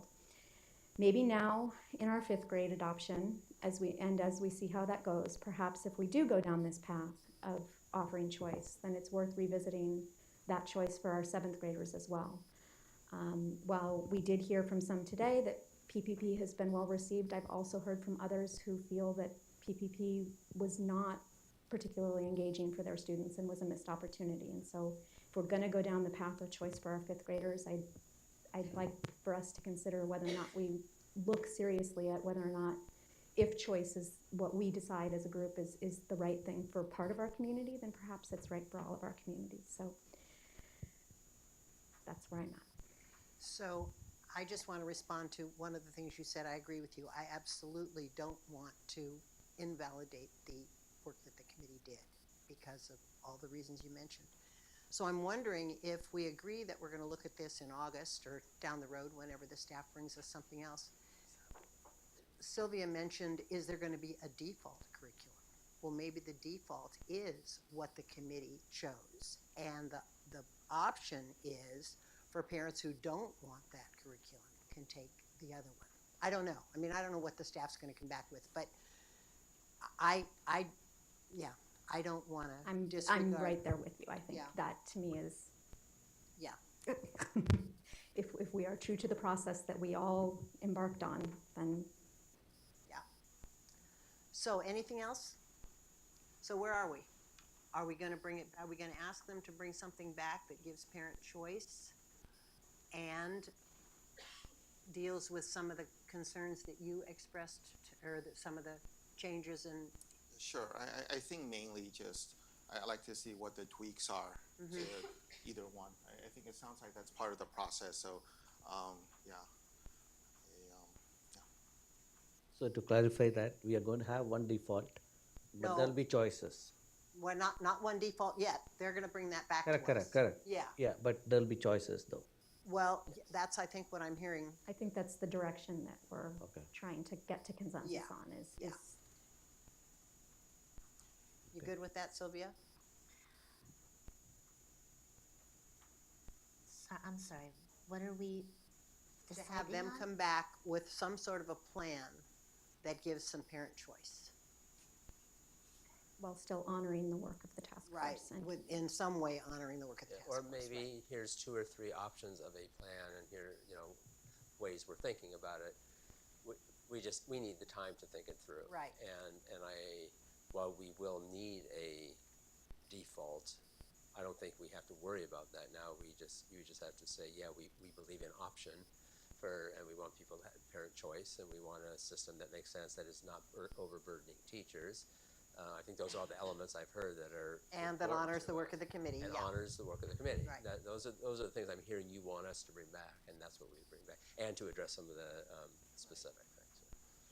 I just want to, I think this is a philosophical difference. So I served on the city commission, and one of the things you do is you make recommendations to the electeds who may or may not go with what you recommend. I think I don't want to feel like, I feel this responsibility of people who voted us into office, and it's not one, philosophically, the committee's organized by the administration, which we're overseeing. And by delegating that power, I think this is why it's built into the process, is there's a recommendation, and then we consider community input, right? Because I could very easily point to where in the criteria is cultural and ethnic sensitivity. I didn't see that in there, right? Well, if it is, let me know. But I just feel like if, back then, because what I had understood the process would be there'd be recommendation, and I took this very seriously. Like Lori, I read every single thing in here. It's not like but I think at the end of the day, we're here to serve the students. And then the parents right now are the guardians for this. They make decisions for them. I keep that in mind. We're here this is why we exist, right? It's not to create jobs for us and all that. And so I respect very much what the committee did. It really helps in looking at what's there. But I guess that doesn't mean I have to agree with it. There is it's like I respect my wife a whole lot. But God knows I don't agree with what she, and so I think this is the kind of thing here. I very much, people put in time. I can see it in the work that's there. But please understand that if we don't go with that, that doesn't mean we don't respect it. It's just we have different, and I think that's part of the system. Is otherwise we don't need to be here, right? You didn't need to convene this meeting. We can just see whatever the committee was, and we'll just do that. So I just kind of want to share, that's my perspective. I understand there are others, and the feeling of you do all this work, and then the people you make recommendations to throw it away. I've been there too, and it's not. I don't know. I certainly don't want things to be thrown away, but I also don't want to feel like whatever committee we commission, then we have to basically accept the recommendations. Yeah, and So to be fair, I do want to clarify, and I don't mean this disrespectfully at all, our policy on this does not say that you will just take the recommendation of, because if then, why come to you at all? You delegated, but that's not what it is. You did not delegate to a committee to make a decision. You asked them to look at the information, put before you that information, do the diligent work and the best job. And it is true, if it turns out that year after year after year after committee, we keep not taking what they say, they will not do it anymore. Right? So that's just a reality. That's not trying to threaten or to say you don't get to, because that's the way it is. You're right. It is your job to make a decision, and sometimes you have information that is coming in that you have to consider. And what I want to make sure everyone is clear about is that I don't see any reason why at this point our plan would not include PPP and PT. The committee actually also said, they're both pretty good curricula. A 98% is the same or whatever. So that it's not like we're going to go out and do a whole new thing, right? And so I'm trying to avoid being at, well, which one are we going to prioritize over, or call right now the default, or and we will have to figure that out. But we shouldn't decide that tonight, because I feel that it is your job to say, thank you, committee, incredible job. As you just said, we learned so much from it, and we're still working on some stuff. And so we're going to bring that back to you, which is our job to do if you direct us to do so. I think I also want to say, similar to what Jerry's saying, is with the task force especially, and especially as I've been talking with different parents in the community and trying to really get to the heart of what the issue is with PT, when you're first talking with somebody about it, there's oftentimes, the parents come with lots of different reasons, right? But then you kind of sift through it. And then it took a while for it to become clear to me that it really was about the offense that happened 2 years ago. And I feel like I don't, I assume, I don't know, but I assume that the task force didn't have that information, right? That maybe the things that they were hearing artificially about the protests against this weren't actually at the heart of the matter. And if they had actually known, more distilled what the issue was, it might have factored into their decisions differently, right? So not to say that I'm not respecting what they're thinking, I'm just thinking, well, maybe they didn't have all the information, right? Or maybe they didn't, or if they had known this a little bit more, might it have affected some of their decision making as well. But I'm not sure that is needed, right? In my view, I think they should be much more independent in operating. They shouldn't be biased, my view. They should take the, all the culture, emotions, and the ethnicity, everything they should consider. But at the same time, they should not be pulled into one way or the other way. That would probably will give us a clean evaluation of it, right? And I think that's what coming back to, I think, Laura, is one of the points, that there's a process built in here. And I think we should respect that process. Outcome, you leave it for the time being. But there's a clear process, and that process we followed. And this sometimes process was broken earlier. And now there's a good process without a bias. Okay, and they come up with something on the plate, and this is what it is. And as Dr. Baker said, that, now you make a great job, and probably we'll make a call on that. But I think that independent, unbiased evaluation, that's what they have done, and that's what we should be doing it.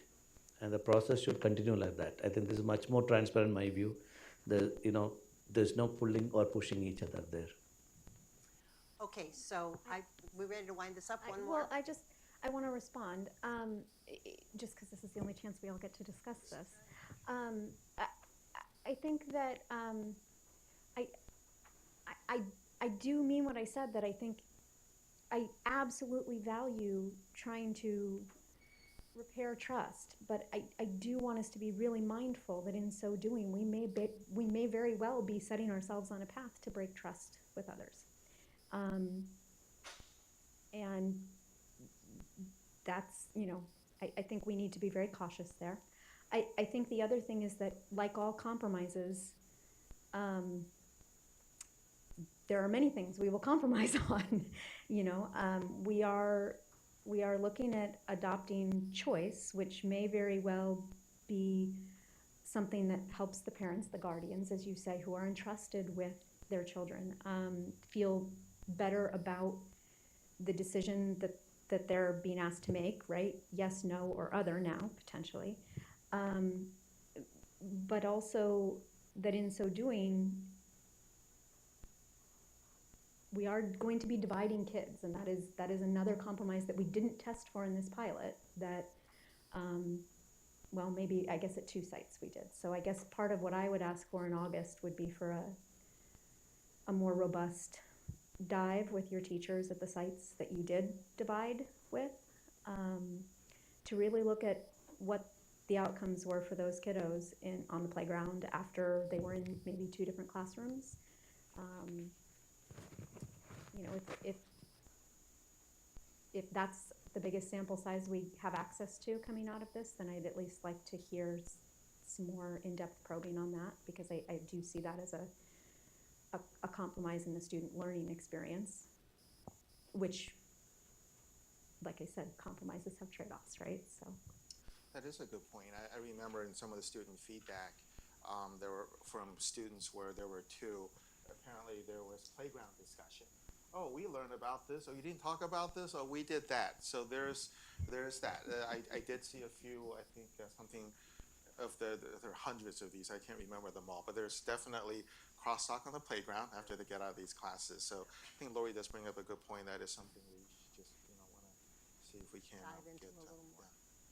Yeah, I mean, I think along with that, I don't know that having 2 choices in perpetuity is the right answer, right? Yeah, like doing it for maybe a couple cycles to get more data, because the other thing, and it was part of the problem, or not problem, but part of the challenge of piloting HGD, it's different from piloting science when you can do 2 publishers with the same set of kids, right? Like one right after the other. We just can't do that, right? And so the data, while the data absolutely is what we have, it's not totally, an apples to apples kind of comparison. And so having more data like that would be beneficial. Okay, I think we're ready to move on. Are we ready to move on? And we're giving the charge to the staff. Can I have 2 minutes, We please? will, yes. Thank you. So we're going to give the charge to the staff to come back to us in August with a plan. Yes?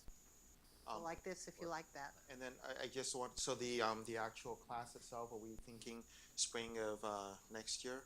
Because I know there were a lot of comments about how this was too late in the year and it ran into CASP and Science Camp and all that. There were a number of requests of moving it forward. So I know we don't have to decide this now, but it's the staff thinking. As you look for the timeline. Originally wanted to do the first meeting in August. So you can. Lost the timeline, we have to worry about. We have professional development to set up. We have a lot. So we need to kind of parallel be planning for being able to implement again next fall. I mean next spring. Spring. Okay. That is our intention. That's So- why we want to be able to settle this as early as possible. Just so I understand, so I mean, what you're talking about, basically finding the sweet spot between the feedback that we got from the teachers about being enough into the school year to where relationships are established, but yet maybe not into testing. Is that? I think the feedback from the teachers was as much choice and flexibility as we can give to the site teams, the better, because of all those reasons. So we are hoping that we can offer choices in training and, have that window be as wide as possible. And I think that would still be fine. We expected going into the start of this process that it might carry over into fall, and that would be fine. I think we can still accomplish those goals. All right. Okay, 5-minute break. Is 5 minutes enough? Okay, 5-minute break. Good evening. Tonight we'll be presenting an update of the work of our middle school history social science pilot group. So we're going to take a look at the shifts in the history social science framework, consider the recommendation of the middle school history social science pilot group of what materials we should move forward with in the fall, and then seek approval of the pilot for 1920. So the History Social Studies framework was adopted in July 2016. The History Social Studies Adoption Material Matrix was released in November 2017. So it's sort of the perfect time to start looking at a possible new adoption for our middle school social studies courses. Content standards tell us the what, the frameworks tell us how. So it provides guidance on how to teach content, how to develop inquiry-based instruction and learning, how to make sure that we're incorporating all of the literacy standards so that students are better at reading informational text and writing informational text. And then finally, promoting the engagement and knowledge of citizenship.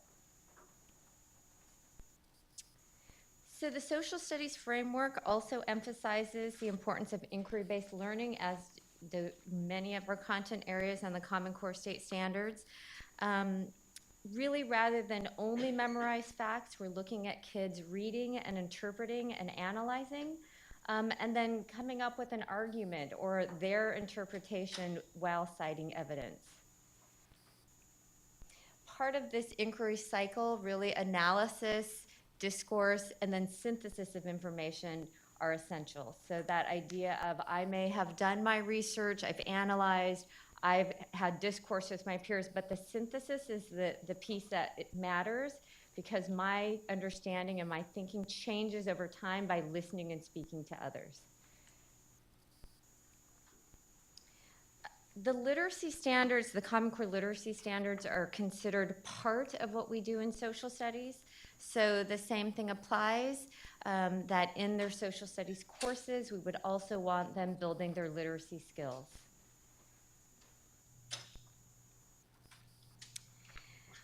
We want our students to understand the complexity of social, economic, and political problems. And while doing that, we want them to take an active role as citizens.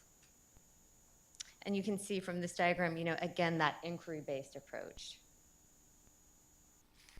Our vetting process began with some professional development. We wanted to make sure that we had foundational understanding of our group, of the shifts in history, social studies instruction.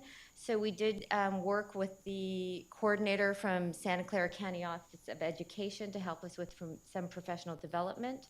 We vetted all of the curricula on the matrix for middle school. We utilized the 2018 adoption toolkit, very similar to the toolkit that we utilized to vet reading curriculum. Our pilot team consisted of 6th, 7th, and 8th grade teachers from across our middle schools. So the first way that we vetted using the toolkit was in grade level groups. And so this big picture review looked for evidence of those themes of content, inquiry, literacy, and citizenship, analysis skills, critical objectives, integrated differentiation, and standards. Programs were ranked with 1 being the highest, and then 4 programs were identified as warranting further evaluation. And so at that point, 1 program was eliminated. The next step, rather than working in grade level groups, we were in vertical slice groups, meaning that there were representatives from 6th, 7th, and 8th grade in each of the groups.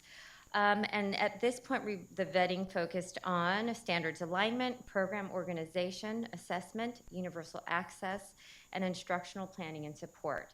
So again, the programs were ranked with 1 being the highest, and the 3 highest rated programs have been recommended for piloting. Those 3 programs are McGraw-Hill, National Geographic, and TCI.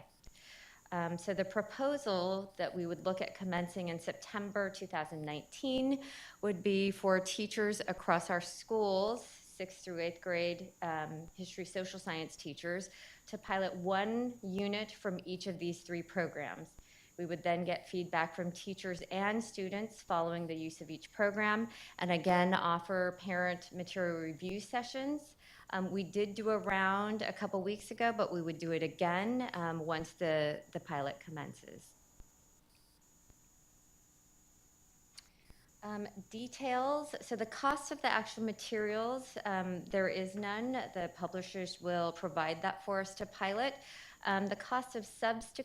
substitutes and possible adjunct duty, because sometimes we convene them in the afternoon after school's been dismissed, is approximately $7,500.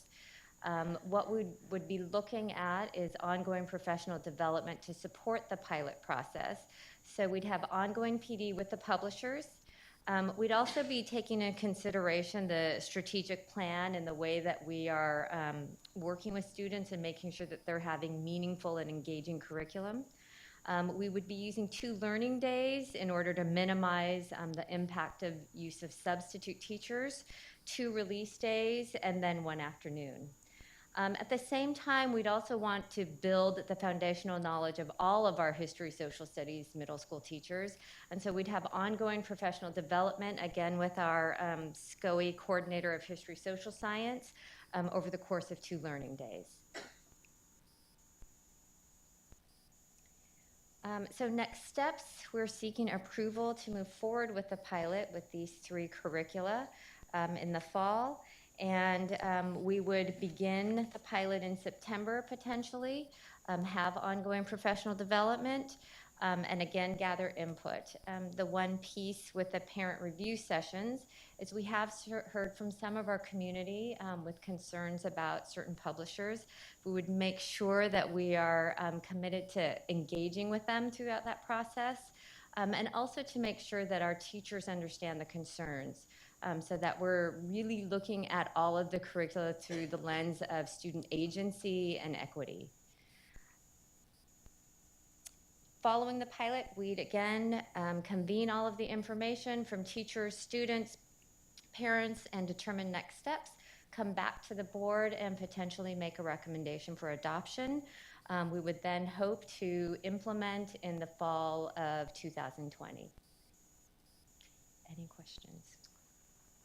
I have a question about the email that we've been receiving. The only thing I've gotten from in terms of email around this was around the Indian culture and Hinduism. Yes. Is that all we're hearing, Yes. or are we hearing other things? No. That's it. Mhm. Okay. All right. Any questions or? It depends. Some of the parents, it's 1 specific, and then for some of the parents, it's 2.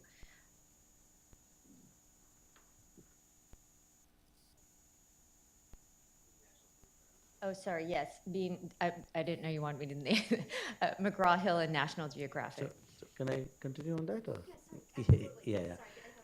So you, what I understood is like 1 lesson from each of this you would be piloting, right?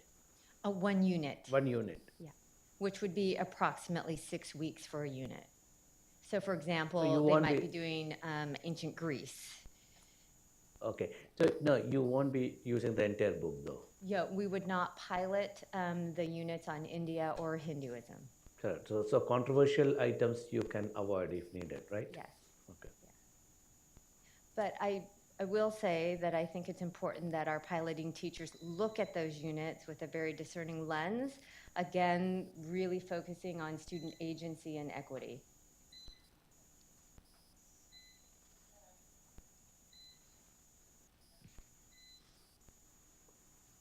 Yeah, okay, keep going. That's right. That's the door. What is happening? Thanks so much. I'm gonna agree.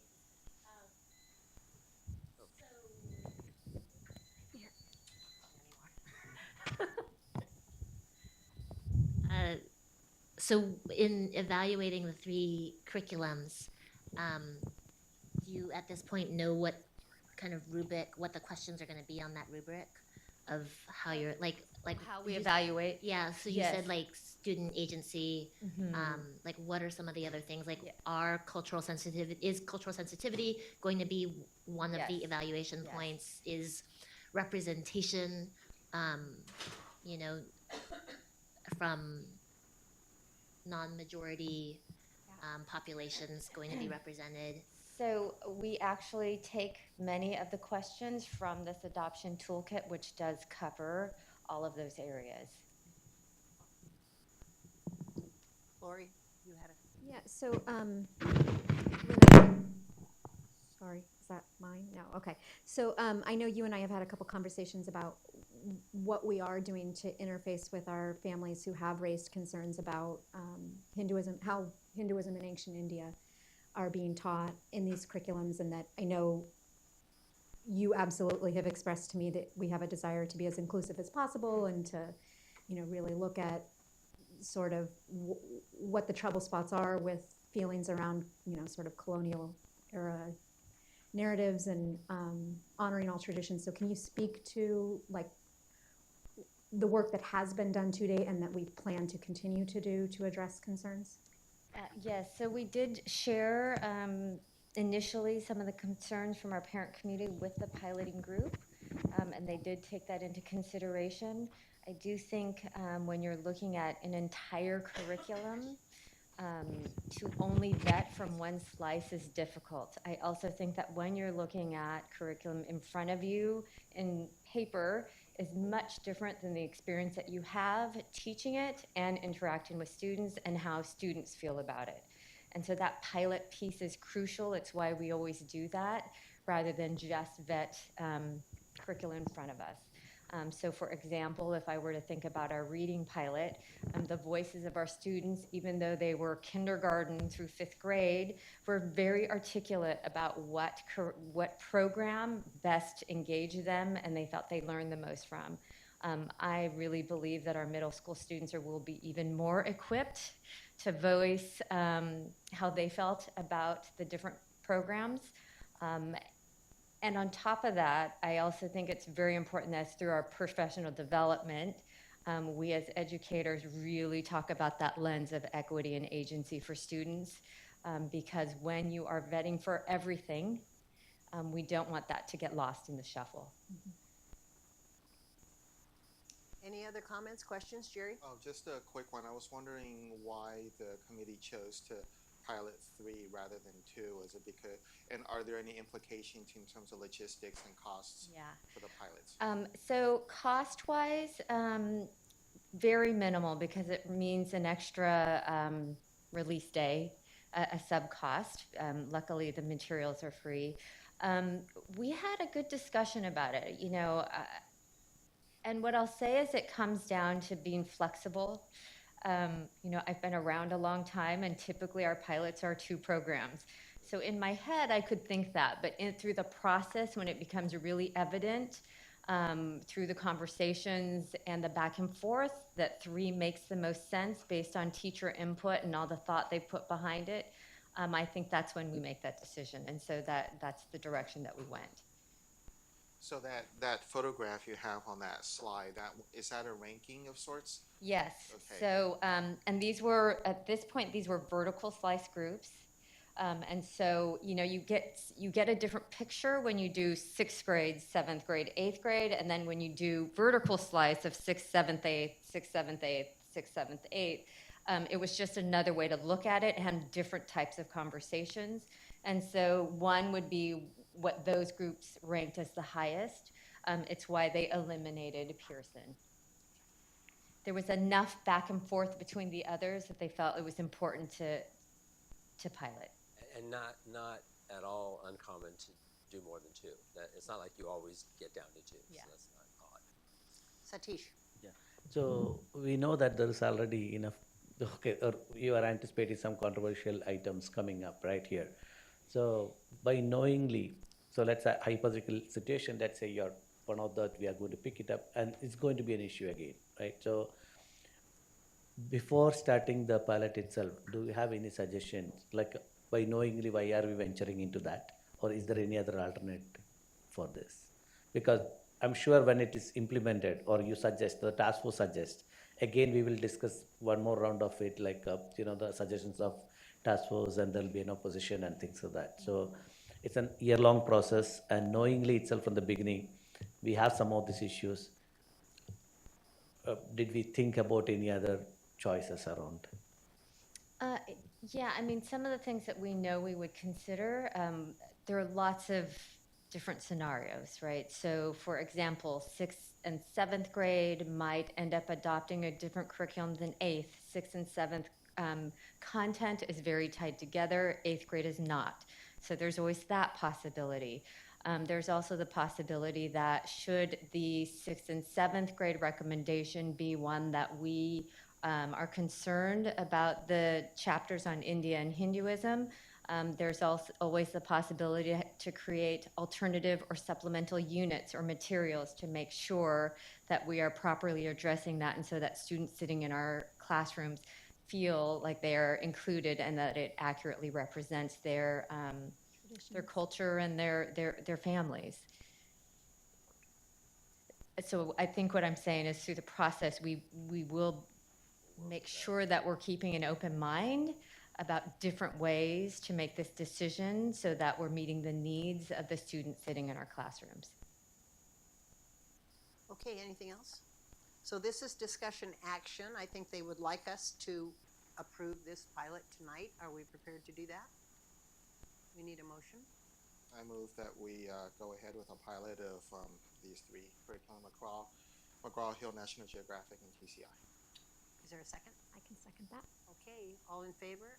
Aye. Aye. Aye. Opposed? Okay, passes. Thank you, Lynn. Stormwater measure, board approval of stormwater measure.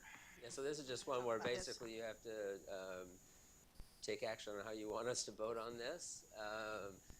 Jeff, we don't really have prep on this, right? We just gave you those sample ballots that are there, or those ballots.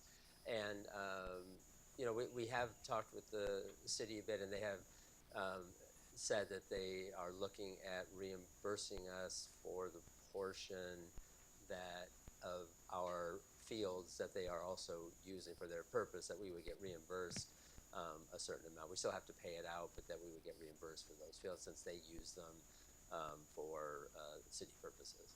So, but I really think our decision on it shouldn't be so tied to that, because we need to negotiate those things anyway, and we have plenty.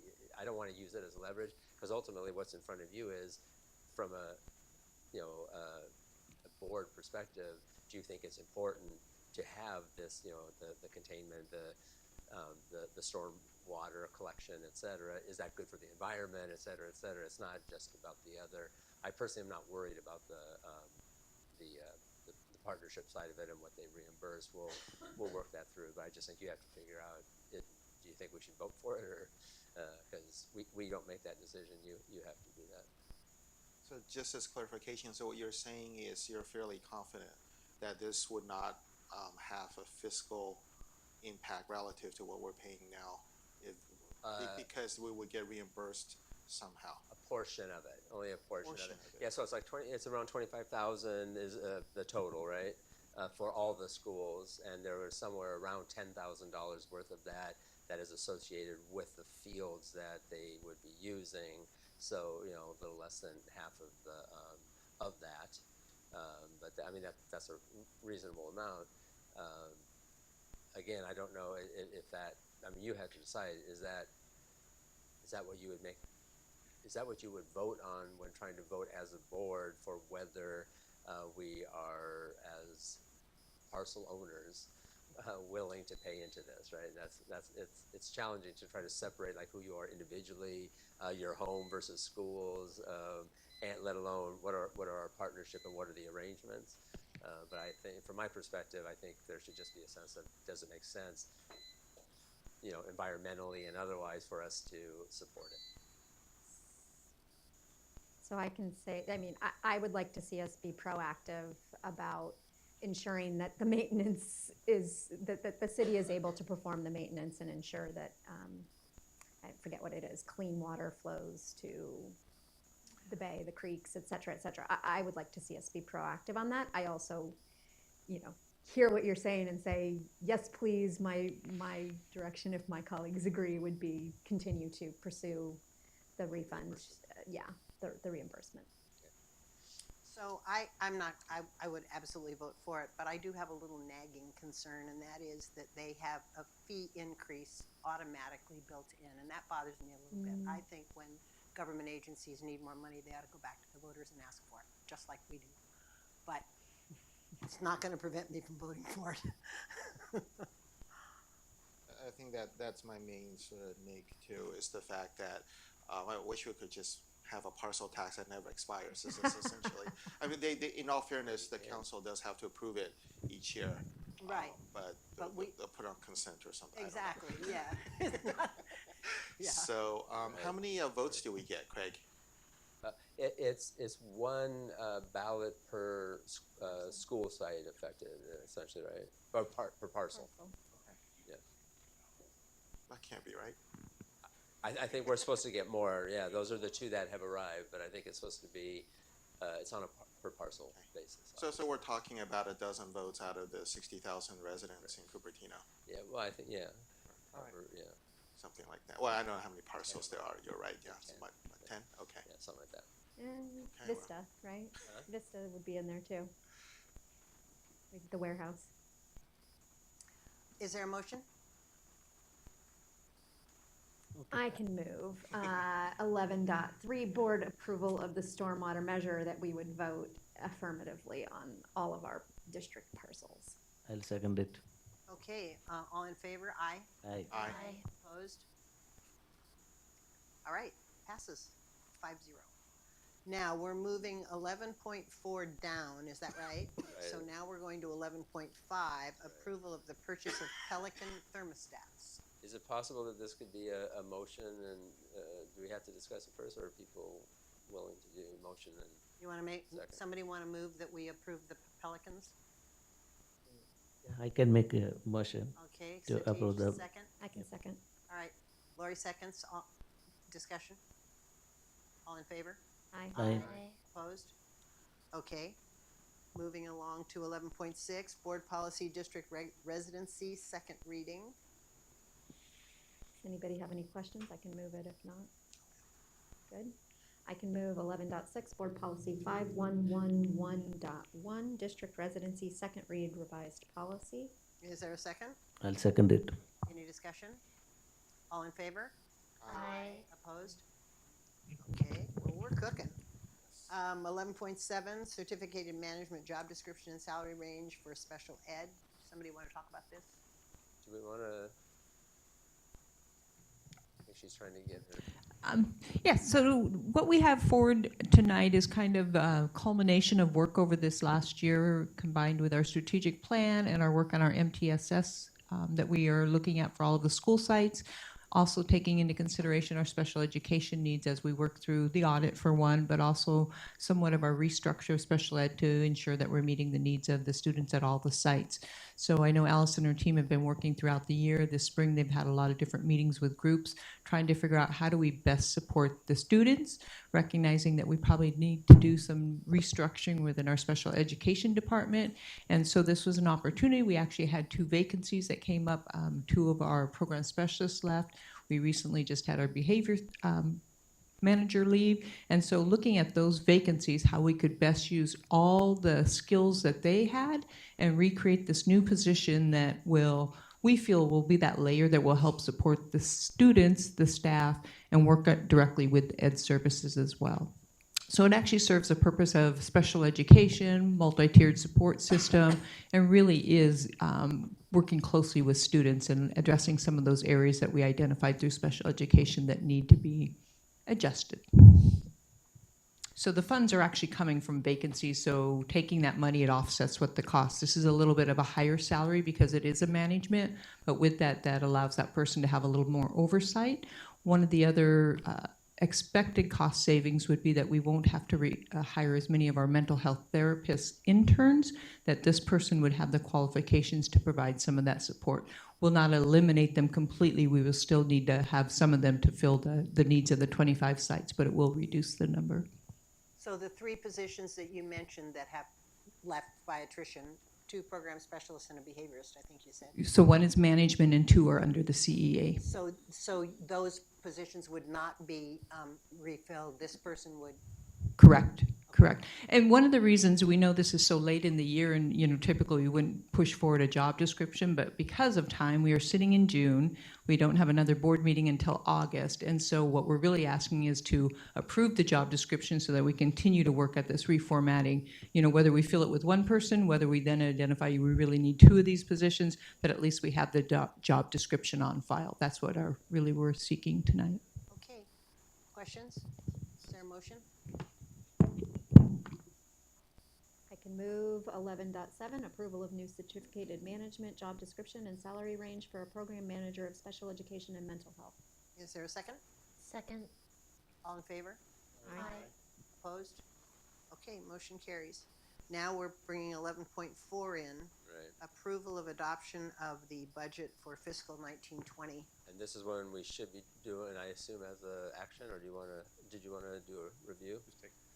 Yeah, normally this would be, all three of these, you know, that I moved around would be in action, and then we would do it all at once. So I would treat it that way, but if you want, because Jeff, I know, can do a little presentation as well, so that's at your will. Are you asking for a motion first so then he can present and discuss? Or Why are don't we you? do it that way, and then Okay. you can tell us. Motion what- for So do just you want one or all 11.4, three? 11.8, No, just and 11.4. Just So one at a 11.4. time. Okay, 11.4. Okay.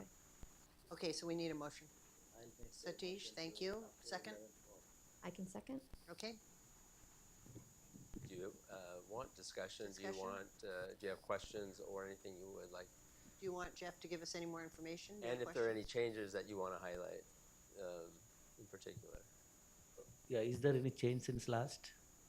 I think the only thing that you will see as a potential change is really if we just skip to my very last slide, that's there, and something I definitely want to thank the Budget Advisory Committee. It's the same thing I finished the meeting with them, that there's one area that could change.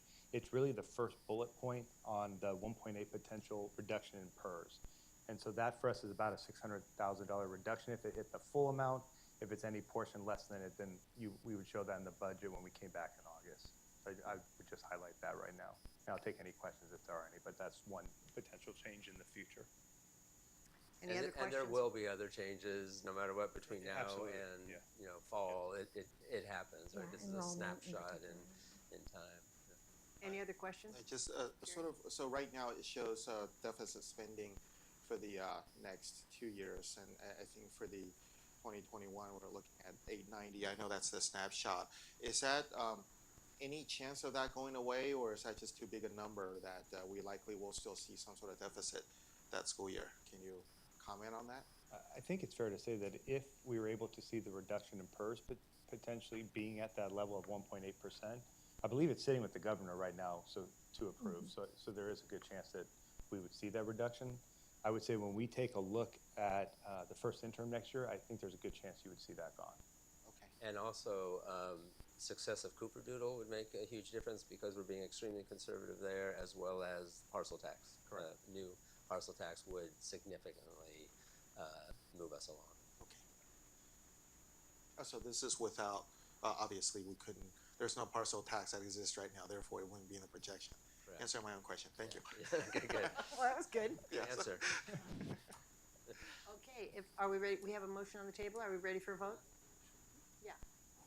Okay, all in favor? Aye. Aye. Opposed? Okay, motion carries. And we're on to 11.8, resolution budget transfer. Is there a motion for that? These kind of this is sort of boilerplate stuff that we do every year. You guys aren't familiar with Okay, it. I'll make a but- motion for 11.8. Is there a second? I'll second the motion. Is there any question? Are there any questions about this budget transfer? All in favor? Aye. Opposed? All right, and then we go down to 12.0, which is actually 12.12. Right. Resolution for a temporary interfund transfer. I move we adopt resolution number 18-19-24. 25. 25. 25? Is there a second? Is that it? 12. Satish seconds. All in favor? Aye. Opposed? Okay, carries. So now we're back up to, you gotta do this to me again. This is so confusing. 12.1, but I'll try not to do it again. 12.1. Until next June. This is a Approval of the long LCAP. agenda. This is a long agenda. Approval of the LCAP. Do we need any more information on LCAP, or are we ready to Well, these- move forward? Yeah, these are all action anyway, so we should start motion and second and then ask. Okay. Because these All are All right. right. With much thanks to staff, I will motion that we approve the local control and accountability plan for the 2020. Sorry, I didn't say that right. For the 2019-2020 school year. I'll second it. Okay, Satish seconds. Is there discussion? All in favor? Aye. Aye. Opposed? Okay, federal addendum to the LCAP. We need a motion. You just want me to do them all to keep it moving here? Okay, I move that we approve the LCAP federal addendum. Second? I will do it. Satish? All in favor? Aye. Opposed? Okay, 12.3, a motion. I move that we approve the site-based single plans for student achievement for the 2019. My turn. Okay, I'll second it. Satish seconds. All in favor? Aye. Aye. Opposed? 12.4, need for fully qualified educators. I can move our declaration of the need for fully qualified educators for the 2020 school year. I'll follow. Okay. All in favor? Anybody need any info on that? Are we good? Okay, because that is a new one. In favor? Aye. Aye. Opposed? Okay, and then 12.5, I think we need, for the record, I think we need Stacy to read that out for us. This is the approval of the amendment that we made to Yeah, after or what? when do they do superintendent's that? contract. After the motion? Yeah, do it as Okay, part of so the somebody discussion. I can move 12.5, approval of the superintendent contract amendment. Okay. Satish, are you on for the second? Yeah, I'll second it. Don't you love us, Renee? So easy. Okay, so for the record, Stacy has to read it. Yes, so we actually have to verbally read out. This is an amendment to the contract from the October 2018 contract. It's minimal. There is no cost to the district. It's just adjusting and correcting language in Dr. Baker's contract.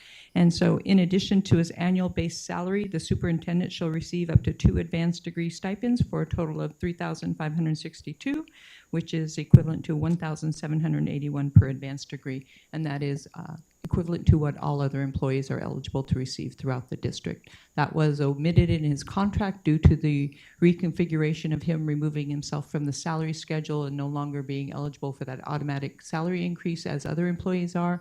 That's tied to the salary schedule, so we inadvertently left that language off, but he has been receiving it and is eligible for it. Great. Okay. Discussion? All in favor? Aye. Opposed? Okay.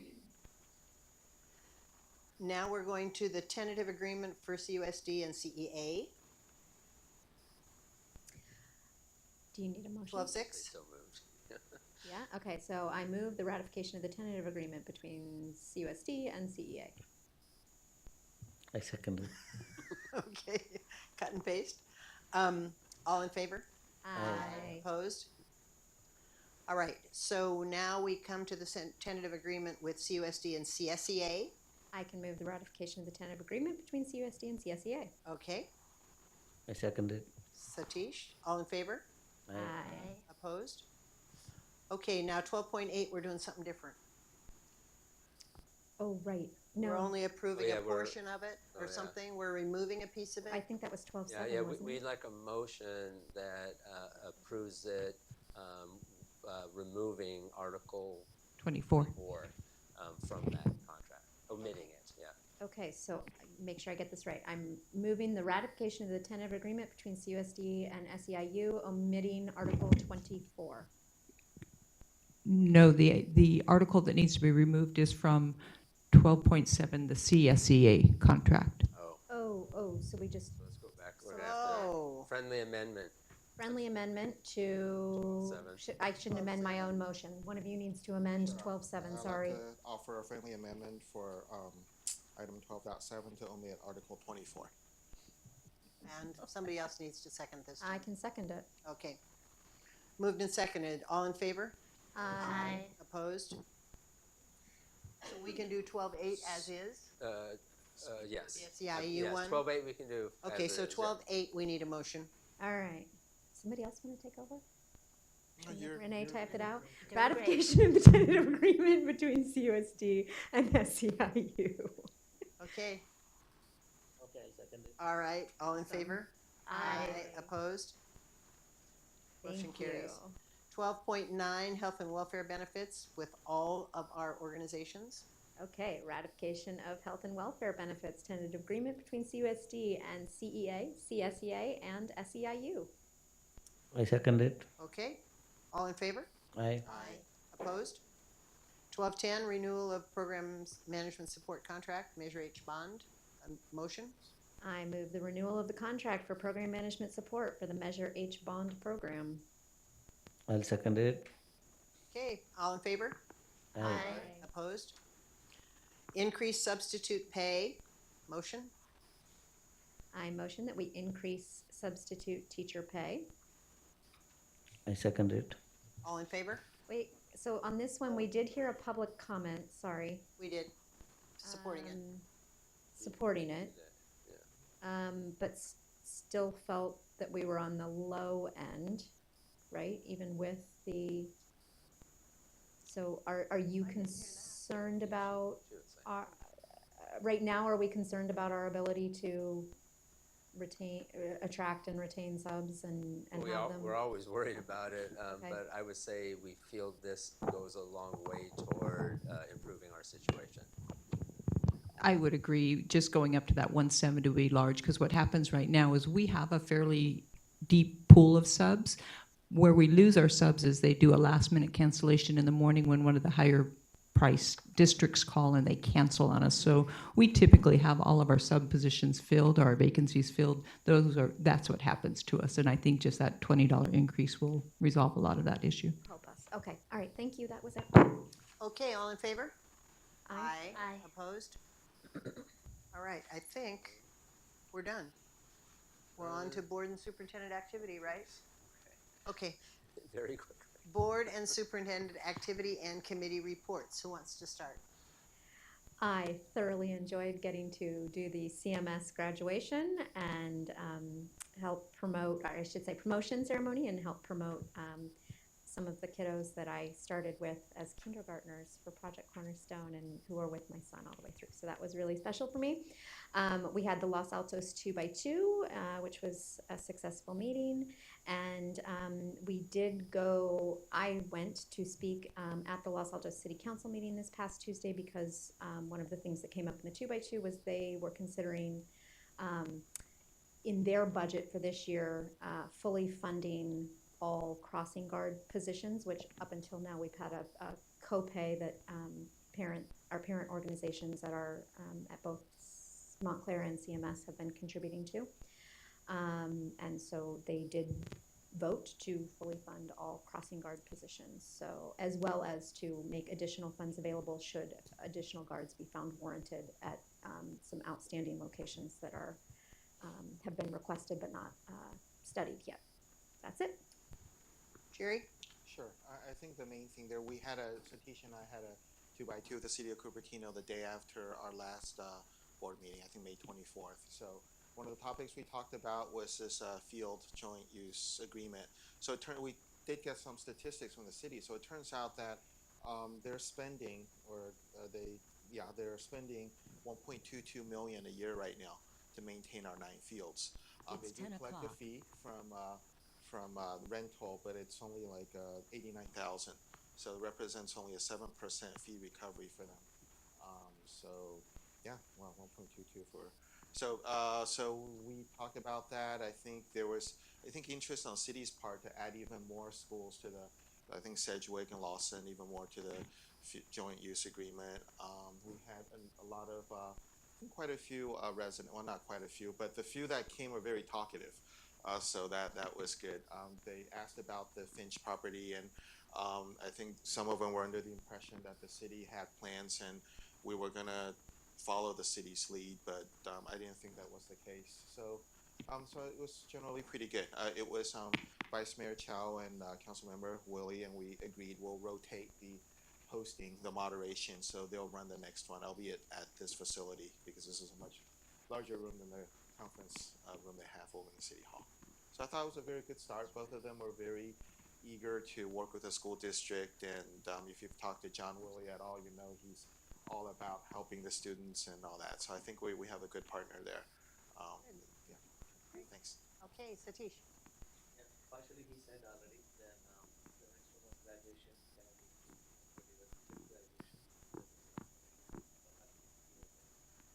went to I read social science, one session, and I happened to meet a parent there. was not leaving me. So the session was over, but I got killed. So of course, an Indian parent. As So, okay.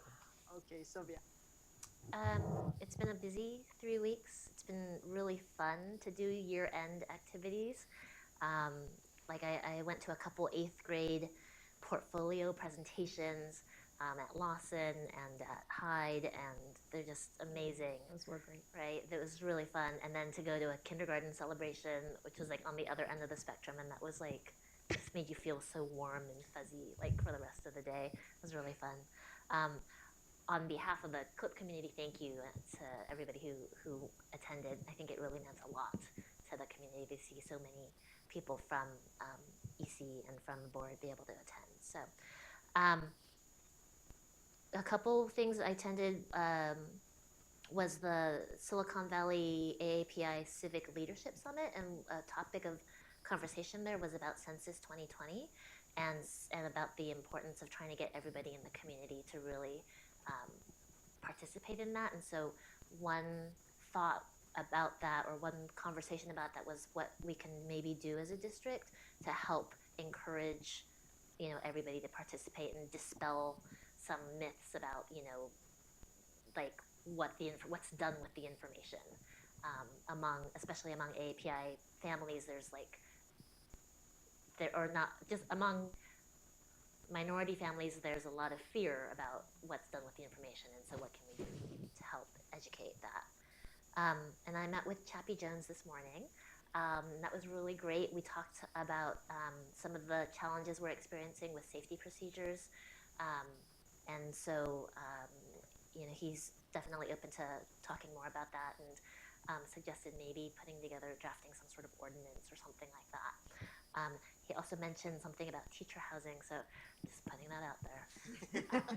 Very good. So that's all. Okay. Can And I loop on for the census? When we were at the County School Boards Association meeting, Mary Ann Dewan said they will be providing us with, I think, a full packet of the county's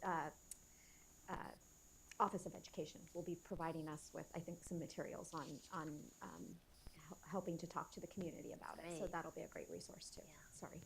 Good. Okay, so Lori and I met with Craig and Jeff and beginning to think about what the committee's going to look like for the parcel tax if we decide to go for it, and how we're going to go about fundraising, a lot of those little questions that we'll do, some of the things we can do over the summer before we actually vote on whether we're going to put it on the ballot. So that's in progress. Craig. Nope, nothing tonight. Okay. Thank you. Go Warriors. Warriors. Don't. I haven't looked. I'm going to go home and watch my. I know who won. Oh, shame on you. But I'm not telling you. Shame on you. You are bad. I am. All right. I couldn't wait to find Okay, out. are we gaveling out? Wait, we have agenda setting? Oh, and agenda setting. Hey, she's eager to go, yes. Okay, agenda setting.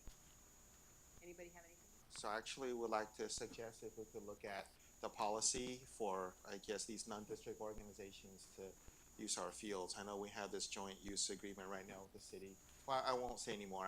I would just like to have that put on the agenda. Yeah, and I think we actually I might have put a placeholder for a conversation just in general about our properties, the city and other organizations' use of our property, et cetera. So, and we do have to talk about the Finch property, things like that. So, does that fall in that same Yes, category? please. Okay. Yes. So can we talk about on the mountain at the same time? Yeah, yeah. We Oh, can do Montebello? that. What?